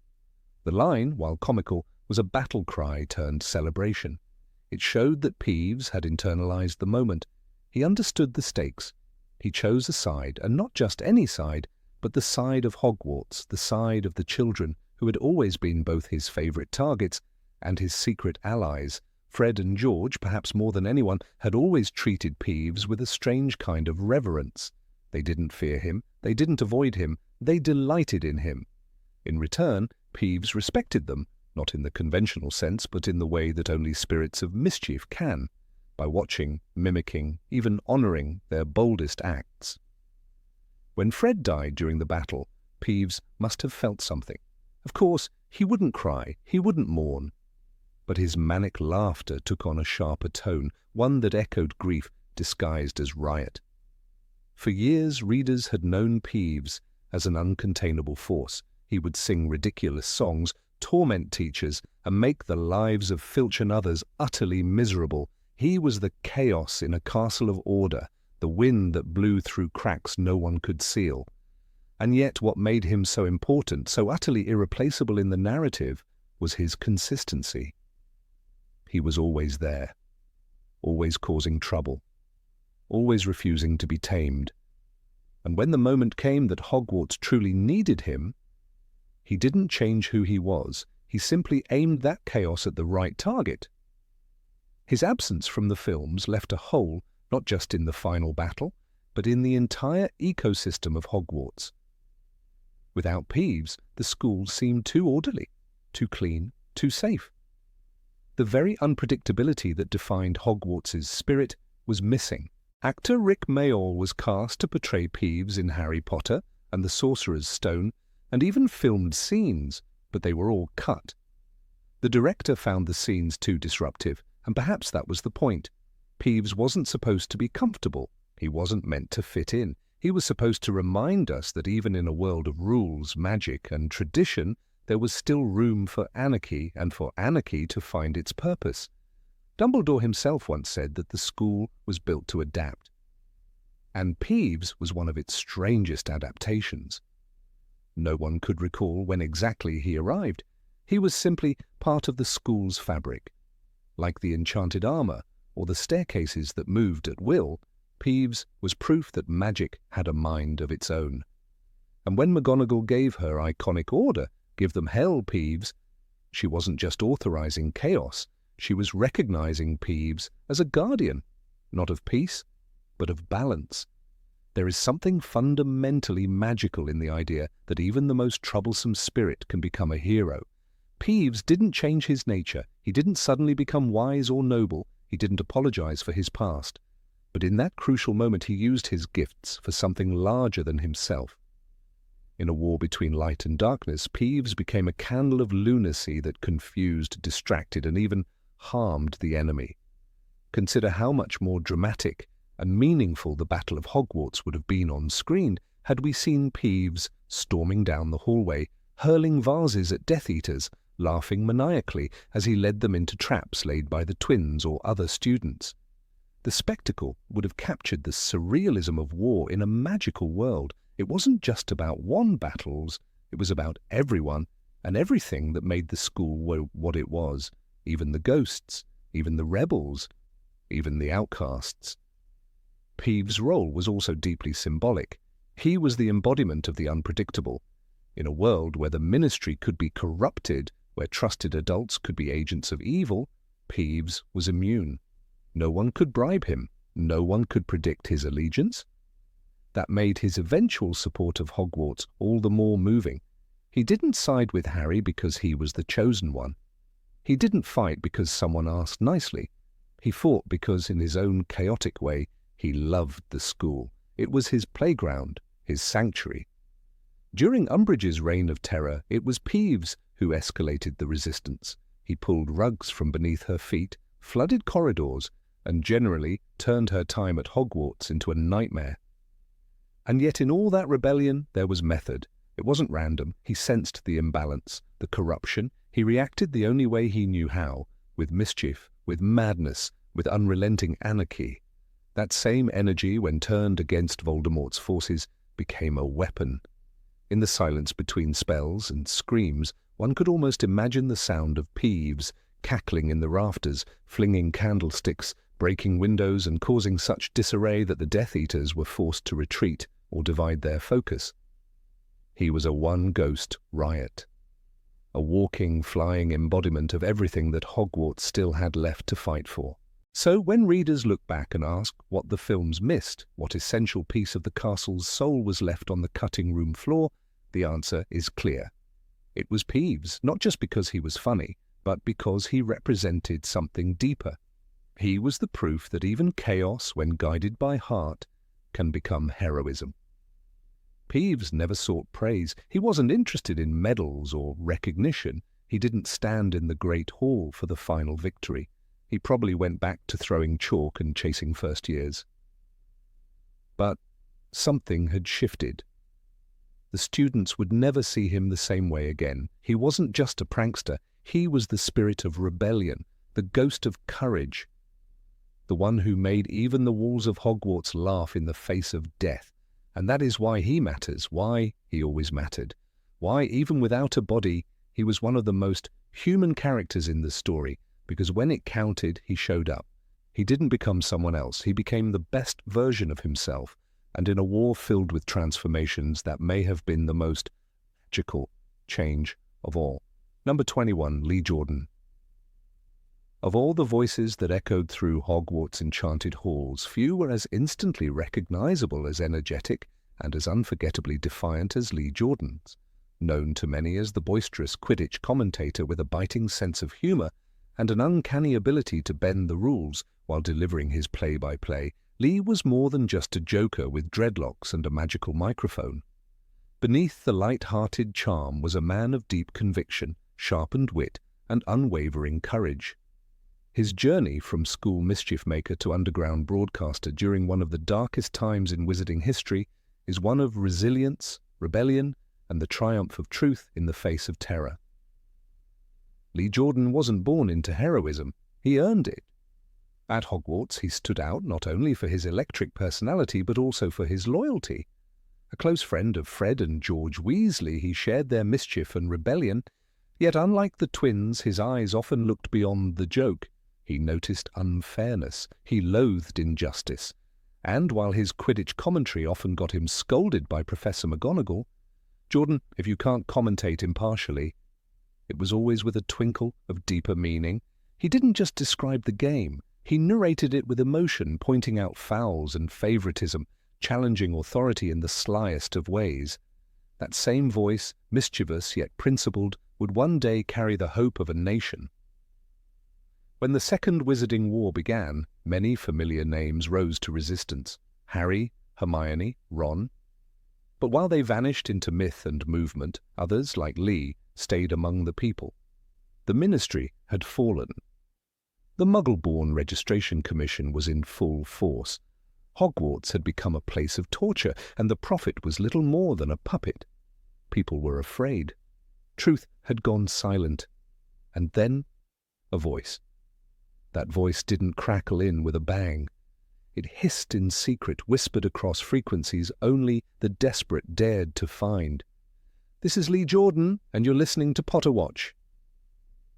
It was not a Quidditch game anymore. It was war. The game was survival. And Lee was back on the mic, this time not to entertain, but to inspire. He had built Potter Watch, also called the Voice of the Resistance, from nothing. Using whatever magical means he could scavenge, he pieced together a pirate radio station so powerful in spirit it reached witches and wizards hiding in sheds, forests, and closets. Lee's code name was River. Not flashy, not loud, but steady, persistent, and impossible to stop. He wasn't alone. Lupin joined as Romulus. Kingsley Shacklebolt became Royal. Fred and George, never far from his side, were known as Rapier and Rookwood. The team changed frequently to stay ahead of Death Eaters, but River was the anchor. Every word he spoke was illegal. Every sentence could have meant Azkaban, or worse. In one broadcast, he said, "The Chosen One continues to evade capture, and remember, keep the faith, he's still out there." That wasn't just news, it was a lifeline. People clung to it. In an era where neighbors turned on each other and children were taken in the night, Lee Jordan's voice reminded the wizarding world that good still existed, that resistance wasn't futile, and that truth, though hunted, was still alive. Potter Watch wasn't propaganda, it was clarity. Lee didn't sugarcoat reality, he named names, he told listeners when Death Eaters had taken over a town, he announced the deaths of brave fighters like Ted Tonks and Dirk Cresswell. He revealed the corruption within the ministry, he exposed the lies of the prophet, and when things got too dark, he offered a moment of levity, not as a joke, but as a spell against despair. Humor was his shield, truth was his wand. Lee's broadcasts didn't go unnoticed. The ministry labelled him a terrorist voice, and there were bounties placed on the location of Potter Watch's signal. Snatchers roamed the countryside, listening for magical frequencies. Entire families were punished just for tuning in. Yet Lee kept going. He moved camp after camp, changing passwords, sending coded owl messages. Albus, Mudblood, Phoenix. Each new password was a whisper of resistance, a secret handshake shared by strangers in the night. The fact that he survived is nothing short of a miracle. At one point, a group of snatchers nearly caught him near the Lake District. He escaped only because a Muggle-born girl named Isla McDougal sacrificed herself, drawing them away while Lee apparated. She died in custody. Lee later dedicated an entire episode of Potter Watch to her. He didn't cry. He didn't shout. He simply said, "Remember Isla, she chose light." That was the kind of man he had become. After Voldemort's fall, the world remembered the trio. Statues were raised, streets renamed. But Lee Jordan slipped back into the quiet. He never sought glory. He didn't campaign for awards. He didn't stand at the ministry with medals.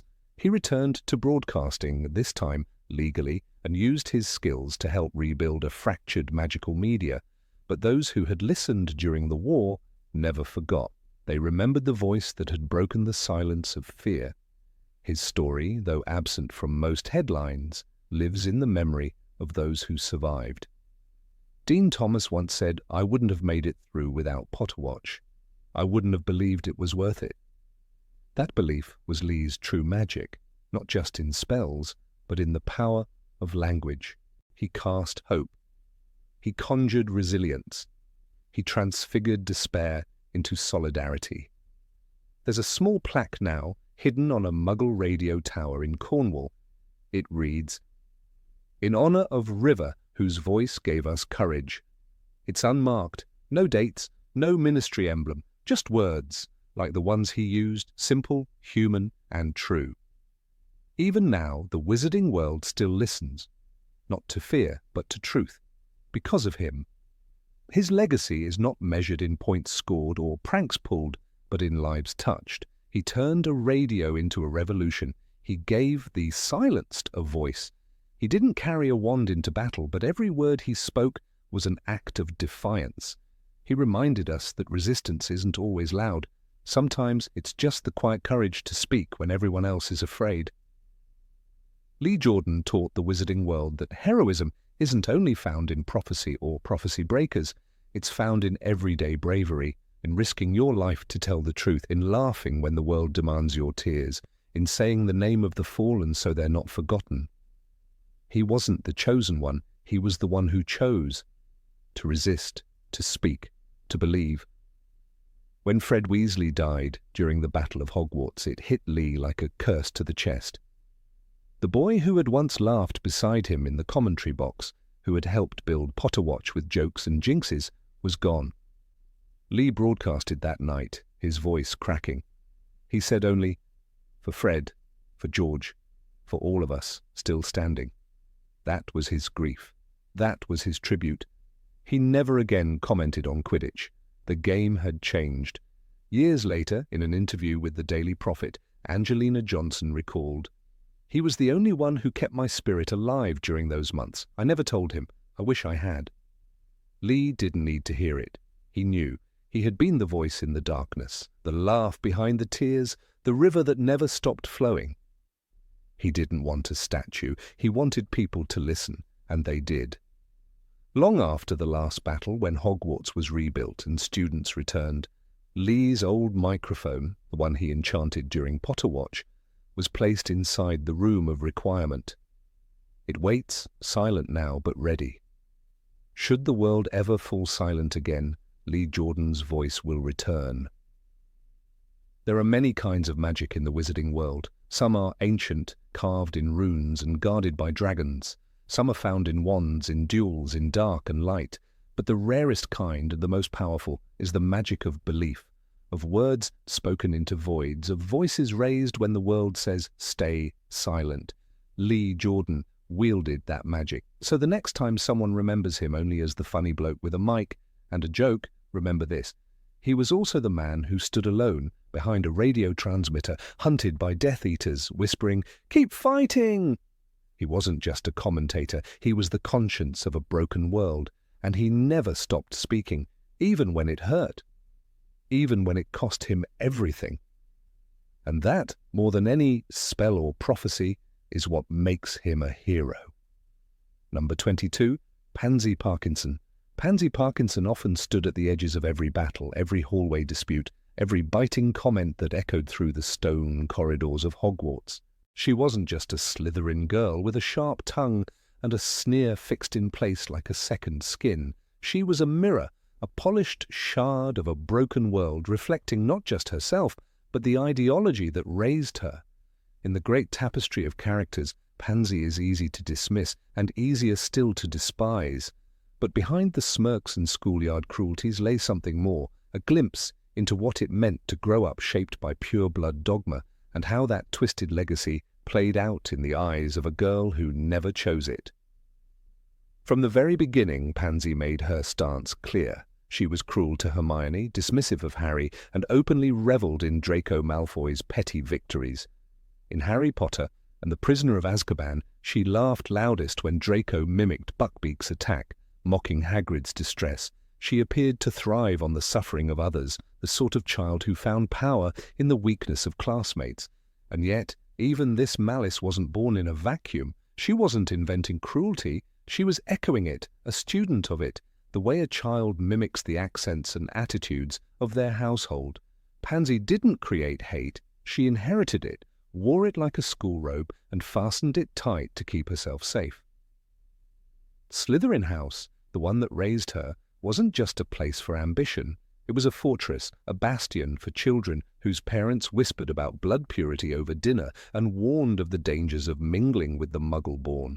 For someone like Pansy, every friendship, every insult, and every smirk was shaped by the mold of expectation. She was supposed to despise Hermione, she was expected to mock Neville. She was rewarded in subtle ways for reinforcing the hierarchy the pure-blood families had long upheld. The cruelty she showed wasn't rebellion, it was obedience. In Harry Potter and the Order of the Phoenix, she reappears not just as Draco's sycophant, but as a member of Umbridge's inquisitorial squad. It's a revealing moment. Pansy, still a teenager, aligning herself with authority not out of conviction, but survival. Umbridge, with her pink cardigans and sadistic discipline, represented everything Pansy had been taught to respect: order, tradition, and disdain for dissent. When Pansy helped enforce the rules, she wasn't just being malicious, she was proving her loyalty to a system that promised protection in return for obedience. To her, this was a kind of safety, a means of belonging. To step out of line meant risking everything: reputation, family approval, even her place in the only world she knew. Pansy's disdain for Harry wasn't just because he was a rival of Draco. It was also because Harry threatened the structure she relied on. He questioned authority, befriended Muggleborns, and survived Voldemort again and again. Harry's existence was a disruption to the pure-blood narrative. Pansy couldn't accept him not just because she disliked him, but because she was afraid of what he represented. Change. Her entire identity was built upon the illusion of blood superiority. If Harry was right, if Hermione could be brilliant, if kindness could win, then everything she believed in was fragile. And fear, more than hate, governed her heart. Even her mockery of Hermione carried the bitter edge of insecurity.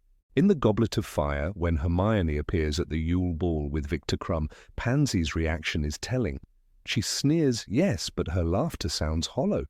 She calls Hermione a scarlet woman, the words meant to cut deep, but they also reveal Pansy's own unease. How could a Muggle-born girl capture the attention of an international Quidditch star? In Pansy's world, blood was supposed to be destiny. Hermione's success undermined everything Pansy had been told, and ridicule was the only weapon she had left. The Battle of Hogwarts peeled away the illusions for many. In that final hour, where bravery was no longer symbolic but demanded in real blood, Pansy was exposed not as a villain, but as a frightened girl. When she shouted, "But he's there! Potter's there! Someone grab him!" In the Deathly Hallows, it was not treachery alone, it was terror. Her plea wasn't cunning, it was desperation. Hogwarts had become a war zone. Friends had died, giants roamed the grounds, and Pansy, unarmed, untrained, and unready, did the only thing she knew how: she turned to authority for protection. In this case, Voldemort's authority. It's easy to judge her in that moment. Even Professor McGonagall snapped. Any student who wishes to join Miss Parkinson in leaving may do so now. But the deeper truth is chilling. What were students like Pansy to do? They had not been taught to think for themselves. They had been groomed to follow the strongest voice, to seek shelter in power. Voldemort offered safety, for purebloods at least. Pansy clung to that promise like a child hiding under blankets during a storm. It wasn't nobility, but it was real. And yet, Pansy did not join the Death Eaters. She never bore the dark mark. She didn't fight for Voldemort, not directly. Her allegiance was always social, never militant. This distinction matters because it suggests that even within the poisonous ideology she grew up in, a part of her held back. She was a follower of customs, not a killer. Her violence was verbal, her cruelty confined to schoolyards. In a world where people like Bellatrix Lestrange revelled in bloodshed, Pansy's worst crime was cowardice, and in war, cowardice is often more relatable than heroism. We never see her again after that moment.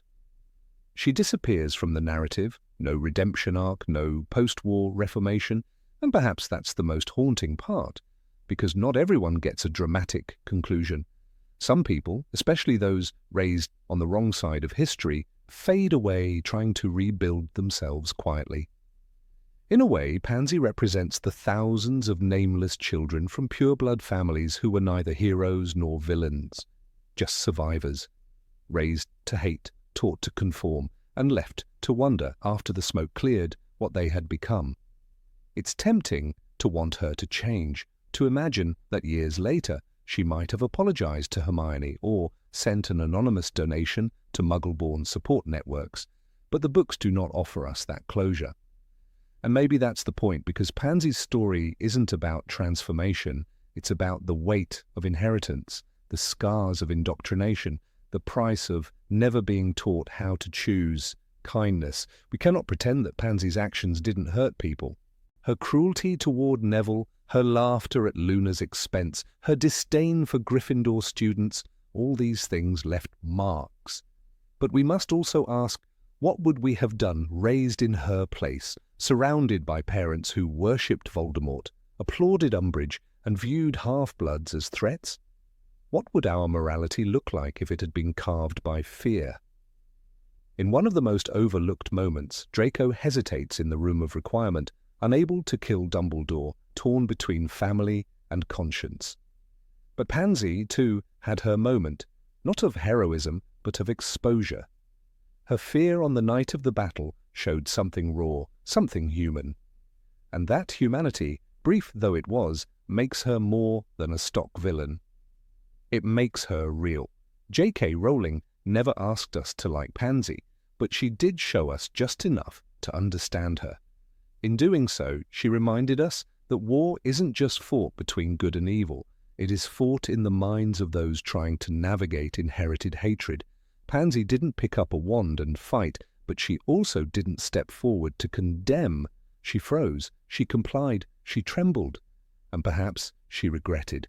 When we teach future generations about courage, we often focus on those who stood tall, but there is also power in studying those who didn't. Not to excuse them, but to understand the structures that created them. Pansy Parkinson was not born cruel. She was shaped into it like so many others, and left to find her way out, or not, on her own. In the end, Pansy's legacy is not one of redemption or villainy. It is a warning, a reflection of what happens when children are raised in fear, rewarded for prejudice, and denied the tools to love. Her story, incomplete as it is, echoes long after the final battle. And in that echo, we find not forgiveness, but reflection. Because even a girl with a smirk can carry a wound, even a bully can be broken inside, and even Pansy Parkinson, with her curled lip and cutting words, was once just a child trying to belong. Number 23, Irma Pince. There are characters in the Harry Potter universe who never raise a wand in battle, who do not take part in grand duels or fight off Death Eaters under the star-splattered skies. Yet their presence is crucial, their role unshakable. Irma Pince, the famously stern librarian of Hogwarts, belongs firmly to that category. While students, staff, and readers often brush past her as a background figure, She is one of the quiet sentinels of the wizarding world, guarding something far more dangerous than dragons or curses, knowledge. It is telling that even Hermione Granger, the brightest witch of her age, walked on eggshells around Madame Pince. A young woman who faced trolls, basilisks and dementors with courage would hesitate before asking this librarian for a book. That tells you something. It tells you that Irma Pince had cultivated a presence as formidable as any dark wizard's. And unlike the flamboyant defense professors or the bumbling ghost of Binns, she wielded her authority not with charm or fear, but with silence, precision, and the weight of her domain. The Hogwarts Library is not just a room full of dusty tomes. It is a labyrinth of magical knowledge accumulated over centuries. Its shelves whisper with secrets, ancient spells, rituals lost to time, and potions that could kill or heal with a single drop. The very fact that there is a restricted section tells us how dangerous information can be in the wizarding world, and Irma Pince is its gatekeeper. She is the high priestess of an altar built from ink, parchment, and enchantment. When Harry first encounters the restricted section in Philosopher's Stone, he's trying to find out about Nicholas Flamel. Disguised under his invisibility cloak, he enters this dark part of the library only to be nearly caught when one of the books lets out a terrible scream. That moment isn't just a jump scare, it's a signal. Knowledge here is alive and some of it bites back. Who maintains this delicate ecosystem? Who ensures that a student doesn't accidentally summon a demon from the pages of a cursed volume? Irma Pince does, and that is why she is so severe. Her manner may seem unnecessarily harsh, but it is her armor. Consider the chaos that could erupt if students had free access to magical theory and rituals they don't understand. Books in the Hogwarts library are not benign. They breathe, scream, weep, and, as Ron Weasley once said, try and bite your fingers off. Madame Pince doesn't just organize, she contains, restricts, shields. She's not simply a librarian, she is a warden. There is a scene in Half-Blood Prince where Hermione borrows books on Horcruxes, and even then she doesn't go through official channels. She acquires her knowledge through secrets and indirect paths. Why? Because the library, especially the restricted section, does not yield its contents easily. Irma Pince is no fool. She knows what lies beneath the surface. She understands the consequences of careless curiosity, and the administration of Hogwarts trusts her with those boundaries. While Madame Pomfrey healed wounds and broken bones, Irma Pince guarded the fragile line between knowledge and power. Together these women formed an invisible scaffold that upheld the day-to-day life of the school. They weren't part of the Order, they weren't out there on the front lines, but without them, Hogwarts would fall into disarray. Students would become victims of their own ambition, and the walls of the castle would echo with the sound of unleashed magic gone rogue. Some may scoff at her severity, labeling her as bitter or unnecessarily cold. But consider her job. Every day she watches students handle magical texts with reckless fingers.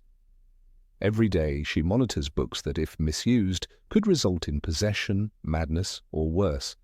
And every day she does this alone, without praise or gratitude. Her silence is not rudeness, it is vigilance. Her anger is not vanity, it is alarm. Dumbledore, that master of subtlety and foresight, would never have left such a vital part of the school in incompetent hands. He chose her, or at least allowed her to remain, and that means something. In a place where portraits talk, staircases move, and spells simmer in the air, stability is rare. Irma Pince is one of those rare constants. You can set your watch by her scowl, and you can measure her value by the fact that she never once let the library become a battlefield. But perhaps what makes her even more intriguing is what we don't know. What is Irma Pince's story? Where did she study? Who taught her the protective charms that lace the library like an invisible net? There is no mention of her background, no tales of her youth. That in itself is telling. She is part of the ancient tradition of silent guardians. Like the Unspeakables in the Department of Mysteries, her role is not to be known, but to be obeyed. It is easy to romanticize the duels and the dragons. It is far more difficult to appreciate the beauty in constancy, in the daily act of guarding something sacred. Irma Pince walks the same corridors every day, watches the same shelves, murmurs the same protective charms over the bindings of books. But this is not stagnation, it is devotion. She has chosen to live in the heartbeat of magical knowledge and dedicate her life to keeping it from harm. There's something poetic about the way she's described in Order of the Phoenix, when she reacts furiously to the idea that students might damage books. The text says Madame Pince was swooping down upon them, her face contorted with rage. "Despoiled," she hissed. "Desecrated, befouled." These are not the words of someone managing a lending service. These are the words of a guardian whose temple has been profaned. The library is her sanctuary and the books her relics. Hermione, of all people, respects her deeply, even if she fears her. That tells us that underneath the sour expression and dagger-like glares is someone who values knowledge as deeply as Hermione herself. But whereas Hermione seeks to acquire knowledge, Madame Pince seeks to preserve it. One is a seeker, the other a sentinel. In Chamber of Secrets, when students are being petrified and chaos looms once again in the castle, the library remains a place of quiet order. It does not close, it does not falter. Madame Pince does not flee. She stays, guarding her territory with eyes like steel. Even when Dobby drops a cake or students run screaming through corridors, Madame Pince remains in her corner of the castle, unmoving, unshaken. And when Umbridge takes over Hogwarts, spreading fear and censorship, it is worth noting that Madame Pince does not become a mouthpiece for the regime. Unlike Filch, who thrives under authoritarian rule, Pince does not change. She does not bend her ethics to match the tyranny. She continues her guardianship with the same severe integrity, never opening the gates of knowledge to those who do not understand its price. She may never have waved a wand in defense of Hogwarts, but the information she guards is more dangerous than 1,000 curses. Imagine what Tom Riddle might have become had he gained early access to certain spells. Imagine Draco Malfoy reading about blood magic without the necessary maturity. Madame Pince stops these futures before they start. She is the quiet no behind many unchecked ambitions. And what of the forbidden section? What truths lie there? It is no coincidence that Harry finds partial knowledge there, enough to begin but never enough to finish, because Pince knows what full knowledge can do to a young mind. Her role is not to deny truth, but to make sure that truth arrives only when it can be handled. In a world where prophecy and legacy often blur the line between destiny and disaster, her restraint is wisdom. There is a strange intimacy between a librarian and her books. She knows which volumes hum with power. She knows which ones have not been opened in 50 years, and which ones tremble with resentment. She likely knows which books are cursed, which are sentient, and which ones were written in the days of Morgana herself. And through all of this, she never seeks the spotlight. Her name is rarely spoken outside the library's stone doors, but within that sanctuary she is law. She is not comic relief nor a caricature. She is a woman who has spent her life among dangerous ideas and who has mastered the rare art of silence. That is her spell. No flashy incantations, no showy duels, just silence, just vigilance, just protection. She is the iron lock on an ancient door, the flickering candle that refuses to go out, the single pair of eyes that never looks away. And so when the Battle of Hogwarts breaks out and the castle is flooded with curses, it is perhaps symbolic that we do not hear about Irma Pince's fate. Does she fight? Does she flee? Or does she remain in the library, guarding the tomes that will be needed to rebuild the magical world after the final wand has fallen? We do not know, but what we do know is that if anyone could hold the line in that sacred room of knowledge, it would be her. In the end, true heroism isn't always loud. It isn't always awarded medals or written into the final chapter. Sometimes it wears a tightly wound bun, a sharp glare, and clutches a quill like a weapon. Sometimes heroism smells like ink, and echoes in the rustle of turning pages. Irma Pince may not be remembered in songs or tales, but Hogwarts, true, unbroken Hogwarts, would not be the same without her. Number 24, Stan Shunpike. When the purple triple-decker night bus screeched to a halt with an otherworldly bang and a wobble of its brass chandeliers, the last thing anyone would have noticed was the young conductor clinging to a pole with a bright grin and a mop of straw-coloured hair. Stan Shunpike never struck anyone as dangerous. His voice cracked when he talked. He boasted like a teenager trying to seem older, and he pronounced Ernie with a mouthful of consonants. And yet, when the Ministry of Magic began to rot from within, it was Stan who was dragged into the machinery of fear as one of its first meaningless sacrifices. Stan was never the sharpest wand in the drawer. He spoke before thinking and loved a good audience. He told exaggerated tales to impress young witches and wizards, spinning nonsense about banshees and vampires, none of which were ever meant to deceive. But that harmless bravado, that eagerness to belong to something bigger, made him vulnerable. Vulnerable to manipulation, to assumptions, and most tragically to a ministry desperate to prove it had control over a crumbling reality. During the summer before his 6th year, Harry Potter learned of Stan's arrest from the Daily Prophet, tucked between ominous headlines and cheerful ministry propaganda. Stan Shunpike, conductor on the popular night bus, was arrested late last night on suspicion of Death Eater activity. The words were chilling, not because they revealed a monster, but because they framed a childlike man as a threat. Harry knew at once that it was wrong. "Stan Shunpike's not a Death Eater," he had protested. "He's just thick." And thick he was, but therein lay the tragedy. Stan's story is not one of heroism or betrayal. It is the quiet, often overlooked story of an ordinary wizard swept away by the tidal wave of paranoia. He never held a wand in defiance of Voldemort, nor did he wear the dark mark. He never stood in Dumbledore's office or fought at the Department of Mysteries. He was no warrior, just a face in the crowd, a face the Ministry decided could serve as a symbol, a fabricated victory in a war it was steadily losing. Rufus Scrimgeour, who succeeded Cornelius Fudge as Minister for Magic, spoke often of visible progress. He sought to reassure the wizarding public, to prove the Ministry was taking action, but visible progress required visible targets, and people like Stan, with no allies, no importance, and no voice, became the scapegoats.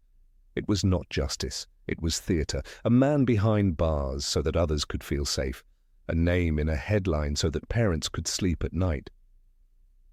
Harry's frustration over Stan's imprisonment surfaced more than once. At the Burrow he raged about it. At Dumbledore's funeral he thought about it. It became a symbol for him, not of Stan himself, but of how corrupt the system had become. "They've just locked up Stan Shunpike," he told his friends bitterly, "just to make it look as though they're doing something." It was that moment, perhaps more than any other, that marked Harry's final break with the Ministry. If even harmless people like Stan could be caged to preserve an illusion, what else would they do in the name of order? And still the world moved on. The war grew darker, names were whispered in secret, families vanished overnight. Stan Shunpike, likely forgotten by most, lingered somewhere in a cold cell, caught in a limbo that was never his to enter. But his story wasn't over, not yet. For in the final book, The Deathly Hallows, Stan returns. Not as himself, but as a grim echo of what had been done to him. During a chaotic flight from Privet Drive as Death Eaters descended upon Harry and the Order in the sky, a masked attacker lunged toward him. Stan Shunpike, his eyes blank, his movements unnatural. He had been Imperiused. Harry, recognizing him too late, made a split-second decision not to kill. "It was Stan Shunpike," he gasped. I didn't want to hurt him, I just stunned him." But others were not so restrained. The Ministry's mistreatment had led Stan directly into the hands of the very evil it feared. Whether out of vengeance, confusion, or helplessness, Stan had become a puppet, one the Death Eaters could use, twist, and discard at will. And yet even in that tragic twist, Stan remains a reminder of something deeper. He was not evil. He never was. He was failed by his government, by those in power, by the very world he believed in.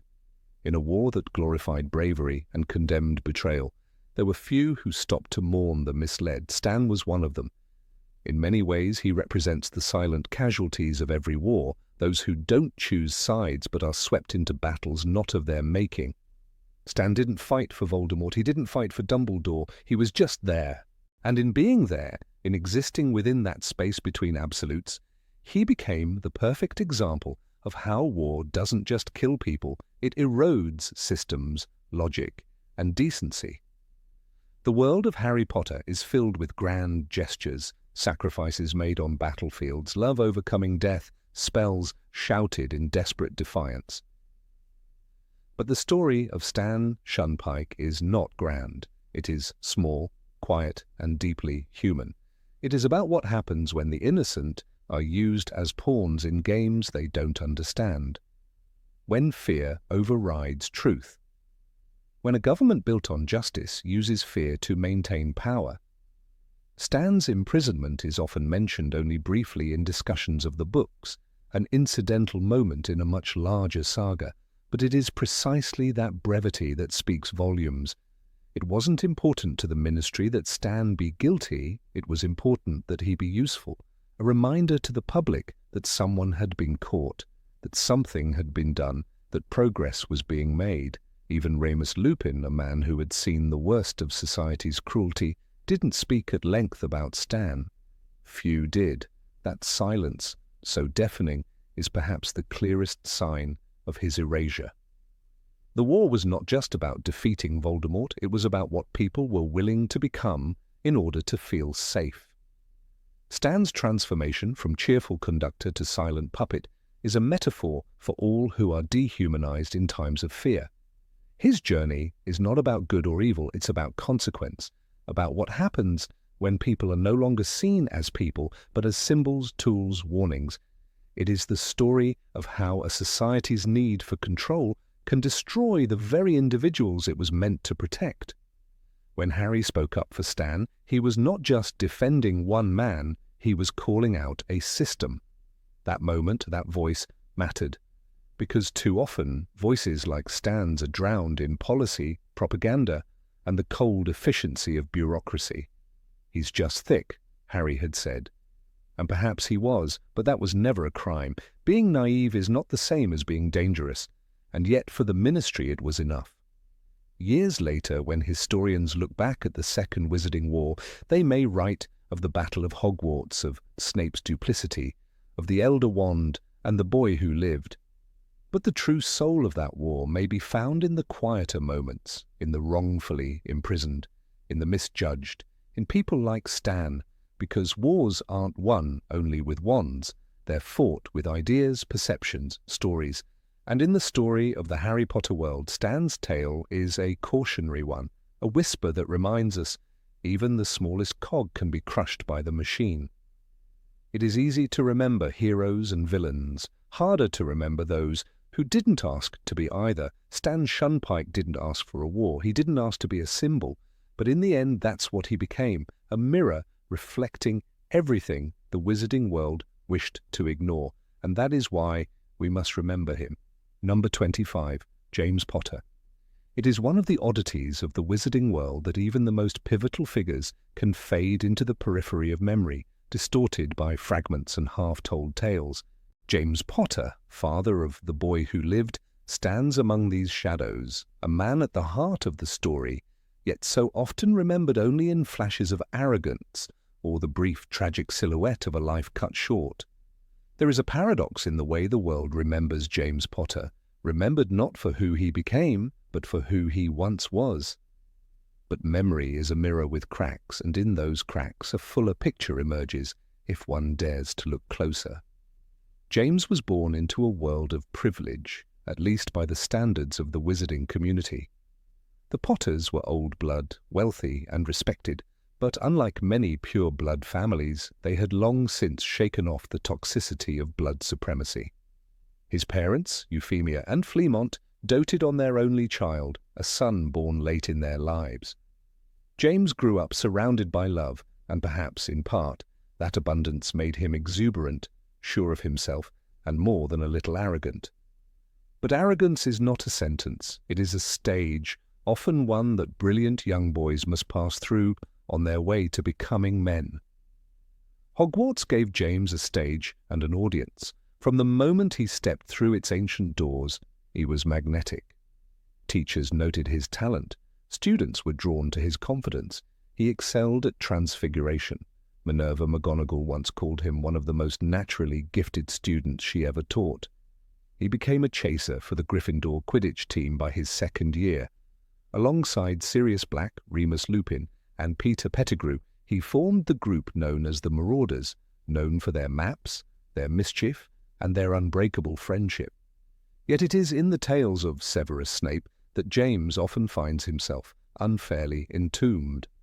One particular memory, drawn from Snape's mind in Harry Potter and the Order of the Phoenix, is wielded like a blade against James's character. In that moment, 15 years old, wand in hand, confidence blooming into cruelty, he humiliates Snape before a crowd. Lily Evans, whose opinion James would one day treasure above all others, is repelled. "You're as bad as he is," she tells him coldly, and the reader recoils. The scene is ugly, and James looks every inch the arrogant bully. But memories are snapshots, not novels. That single scene does not capture the full arc of James's life. If one were to judge any man by his worst moment at 15, most would fail the test of character. What that scene omits is the change that followed, the growth James underwent, and the man he became, not in defiance of that youthful arrogance, but through it. By his 7th year at Hogwarts, James had changed. He was named head boy, a position seldom given to pranksters or bullies. Dumbledore, who rarely acted without thought, saw something in James that others did not. It was not merely that James was powerful, he was maturing. He no longer targeted Snape. He no longer craved attention. Lily Evans saw this change too. She fell in love not with the boy who jinxed others for sport, but with the young man who defended those weaker than himself, who supported his friends with quiet loyalty, and who dared to love fiercely despite the growing darkness outside the castle walls. When Voldemort rose to power, James didn't hesitate. While others went underground, kept their heads low, or claimed neutrality, James and Lily joined the Order of the Phoenix. They were among the first to volunteer. They fought in the shadows, risking everything. James stood beside Dumbledore, Moody, and the Prewett brothers. These were not reckless days of youthful mischief. They were nights of blood and fire. The Marauders' laughter faded into coded messages and guarded windows. War changes people, and James did not flee from it. Perhaps one of the most poignant testaments to James's growth is his friendship with Remus Lupin. It was James who first suspected that Remus was a werewolf, and it was James who, instead of recoiling, sought to ease his friend's suffering. Alongside Sirius and Peter, he dedicated himself to learning to become an animagus, an extraordinarily complex magical feat. He became a stag, majestic and powerful, a form that would later give rise to Harry's Patronus. This act was not a stunt. It was loyalty in its most sacred form, to suffer with another so that they need not suffer alone. They didn't care that he was a werewolf, Lupin would later recall. It never occurred to any of them that he might be dangerous. Loyalty was James's hallmark. He stood by Sirius after the latter ran from the pure blood madness of the Black household. He offered him a home. He believed in Sirius when others did not. And later, in death, it would be Sirius who repaid that debt by becoming godfather to Harry, carrying on James's memory in the only way he could, through love. James's legacy cannot be disentangled from his death. The night Voldemort came to Godric's Hollow, the Potters had gone into hiding under the Fidelius charm, entrusting their secret to Peter Pettigrew. It was a decision that would cost them their lives, and it was made in good faith, faith in a friend, faith in loyalty. That night, James had no wand in hand. His was in the pocket of his robes when Voldemort entered their home. But even wandless, he did not run. He faced the Dark Lord head-on, not to win, but to give Lily and Harry a chance. He shouted for Lily to run. He bought them seconds that meant the world. This was not the act of a schoolyard bully. It was the act of a man who had shed the frivolity of adolescence, whose heart was anchored in something far deeper than popularity or bravado. He died as a father. He died as a protector. His body lay between the killer and his family. And though the curse that struck him was swift, his final act was one of defiance. Harry would never know his father through conversation or shared moments, but he would know him through echoes, through Hagrid's reverent tone, through Lupin's soft-spoken memories, through Sirius's fierce loyalty, and most poignantly through the stag Patronus that burst from his wand during the Dementor attack. "Your father's Patronus was a stag," Lupin told him. "That's why we called him Prongs." It wasn't a coincidence. The magic of Patronuses draws from the soul, from the innermost self. James's spirit, indelibly strong and unyielding, lived on in his son. Even Snape, the one who bore the deepest resentment, could not deny James's bravery. In Harry Potter and the Deathly Hallows, when Dumbledore pleads with Snape to protect Harry, it is not James's arrogance that is invoked, but his sacrifice. "He died to save them," Dumbledore said simply. And even Snape in his bitterness gave no retort. Because even enemies know truth when it stands naked before them. James is often viewed through the prism of his teenage years, as if that narrow beam of time is all there was to him. But maturity is not about the absence of past sins. It is about the willingness to change. James changed. He grew. He became a man of courage, of fierce love, of reckless but noble loyalty. He made mistakes, but he outgrew them. And in the end, he laid down his life, not because he had to, but because he chose to. We forget sometimes that Harry was not the only Potter who bore the weight of prophecy. James may not have been marked by a curse, but he was forged in the same crucible. His love, his choices, and his death shaped the world that Harry would inherit. He was not a bystander in this tale. He was its foundation. Without James, there is no Harry. Without James, there is no story. The magical world owes more to James Potter than it remembers. He is too often confined to photographs and old tales, dismissed as a prankster who grew up too late. But, in truth, he grew up exactly when it mattered most. When the world needed heroes, James Potter became one, not in a blaze of fame, but in the quiet, unsung moments that define a man's soul. And maybe that is the paradox. James Potter, the boy who sought attention, became the man whose greatest act was performed with no witness. His legacy is not in glory, but in love, not in his triumphs, but in his sacrifice, not in his wand, but in his heart. He was not perfect, but he was brave. And sometimes bravery is enough to redeem 1,000 faults. Number 26, Narcissa Malfoy. Of all the characters that quietly shifted the fate of the wizarding world, few were as underestimated and misunderstood as Narcissa Malfoy. She was often dismissed as just another haughty, pure-blood aristocrat, standing in the shadows of louder, more dangerous names like her sister Bellatrix Lestrange or her husband Lucius Malfoy. But in the depths of war, when masks fell and allegiances blurred, Narcissa proved herself to be a woman of quiet, defiant courage, a mother whose love trumped ideology, a woman who bent the rules of loyalty for the one thing that truly mattered to her, her son. Narcissa was born into the infamous Black family, a lineage steeped in dark magic, rigid blood purity, and a long history of disdain for Muggle-borns. Her sisters were Bellatrix and Andromeda, one a fanatical Death Eater, the other disowned for marrying a Muggle-born wizard. Narcissa, unlike either of them, chose the middle path, walking a tightrope between loyalty to her heritage and the instincts of her own moral compass. Her marriage to Lucius Malfoy bound her to another pillar of pure-blood elitism, and she embraced the outward expectations of their world, the wealth, the pride, the polished manners, and the cold detachment. But beneath that composed exterior was a woman constantly assessing, calculating, and protecting.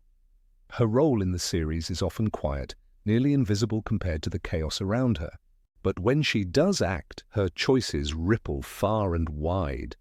In Harry Potter and the Half-Blood Prince, it is Narcissa who breaks rank with Voldemort's orders and seeks out Severus Snape to secure a promise, an unbreakable vow that he will protect her son Draco and, if necessary, complete the task Voldemort had cruelly given to a teenage boy.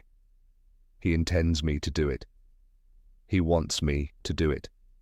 He wants to punish me, Draco had confessed to Snape, his voice hollow. Narcissa knew it too.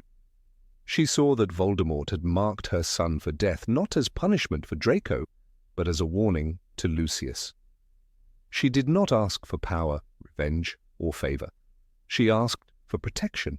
That act alone reveals the desperation and depth of her maternal devotion. There was no question that Narcissa believed in the superiority of her bloodline. She raised Draco to believe in the sanctity of pure blood tradition, but her belief was not rabid like Bellatrix's. Narcissa's elitism was cultural, conditioned, and steeped in tradition rather than passion. When those beliefs clashed with the safety of her family, she never hesitated to choose love over loyalty to a broken cause. That choice became painfully clear during the final chapters of Harry Potter and the Deathly Hallows, the quiet moment that arguably changed everything. In the Forbidden Forest, Voldemort ordered Harry Potter's corpse to be brought back to Hogwarts as a symbol of his victory. But first he needed to be certain the boy was dead. He ordered Narcissa Malfoy to confirm it. She knelt beside Harry, who had willingly offered himself to death, and lay still beneath her. Her hand reached to his chest, and in that moment, something monumental happened. She realized he was alive. She could have raised the alarm. She could have screamed to Voldemort that the boy lived, ensuring his immediate execution, but instead she asked Harry a single question: whether Draco was still alive. When he confirmed it with a slight nod, Narcissa made a decision. She stood up and lied. "He is dead," she said. That lie, uttered in the cold, silent forest, echoed louder than 1,000 battles. With those 3 words, Narcissa shattered Voldemort's illusion of control. She bought Harry time. She allowed him to be carried back into the castle, disguised as a casualty. That act of quiet rebellion ensured the final battle could take place.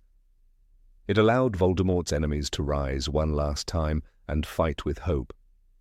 It allowed Harry to choose the moment to reveal he was alive. Without Narcissa's lie, there would have been no duel in the Great Hall, no final triumph over darkness.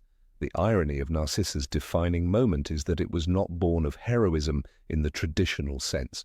She did not take up a wand and duel. She did not denounce the Dark Lord or rally an army. She told a lie, a simple human lie, because she needed to reach her son. In that lie lived all the desperation, instinct, and love of a mother who no longer cared about the cause she had once supported. That moment was the end of her allegiance to Voldemort, though she never shouted it aloud. What makes Narcissa fascinating is the subtlety of her transformation.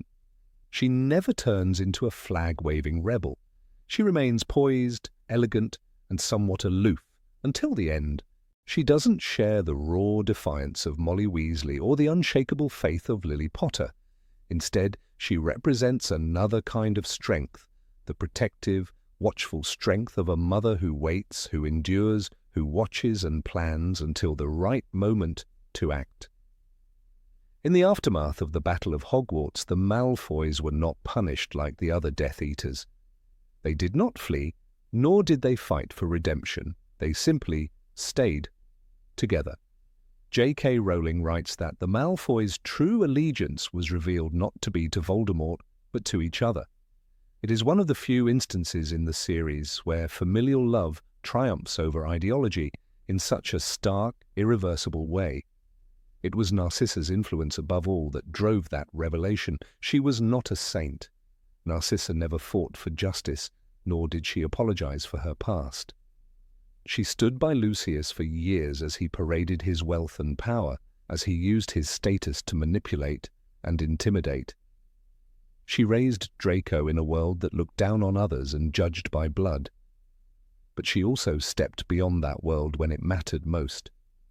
She betrayed the man her family once worshipped because she knew, in the end, that no ideology was worth her son's life. Her relationship with Bellatrix is also telling. Bellatrix was wild, violent, and mad with devotion to Voldemort, but Narcissa never followed her down that path. She tolerated her sister, perhaps even admired her power, but she remained separate.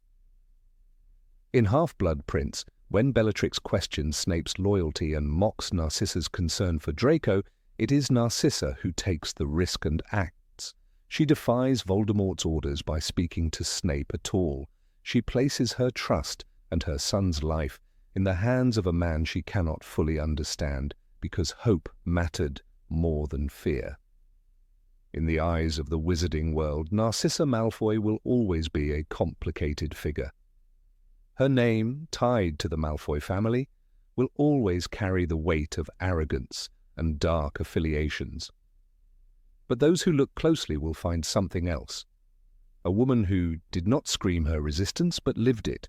A woman who wielded silence like a weapon and used love as her shield. Her story is a reminder that bravery is not always loud. Sometimes it looks like kneeling beside a boy in the forest and making a choice that no one will understand but you. Sometimes it's choosing to lie in front of monsters because the truth would cost you everything you love. And sometimes that choice is what ends a war.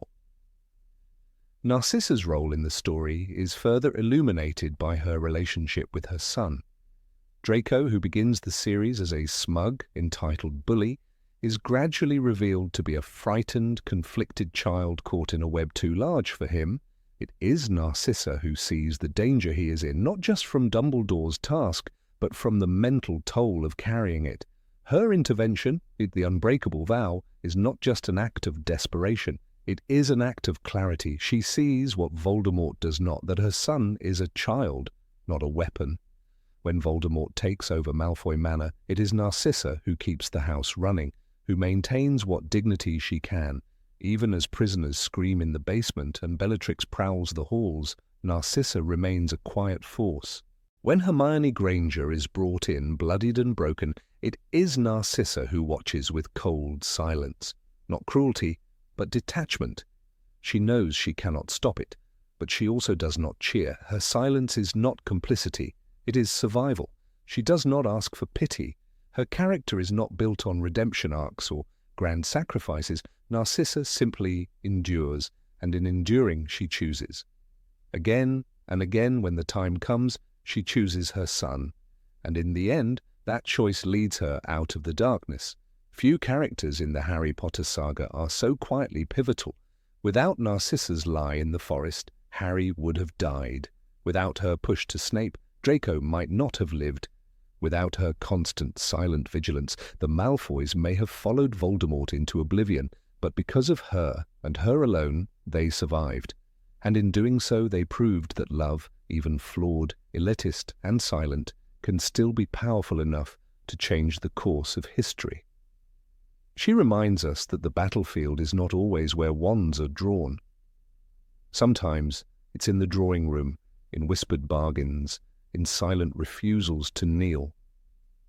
Narcissa Malfoy never joined the Order, never raised her voice in protest, never sought forgiveness. But in the end, she was the one who chose to protect the future, not with glory, but with truth, twisted into mercy. Narcissa was a product of her world, but she never became its prisoner. And in the forest, when she bent low over a boy who should have been her enemy, she found something stronger than fear, stronger than blood. She found a reason to end the war. Her story, like so many others in Harry Potter, is one of quiet resistance, of maternal strength, of silent bravery. And because of her, the boy who lived on.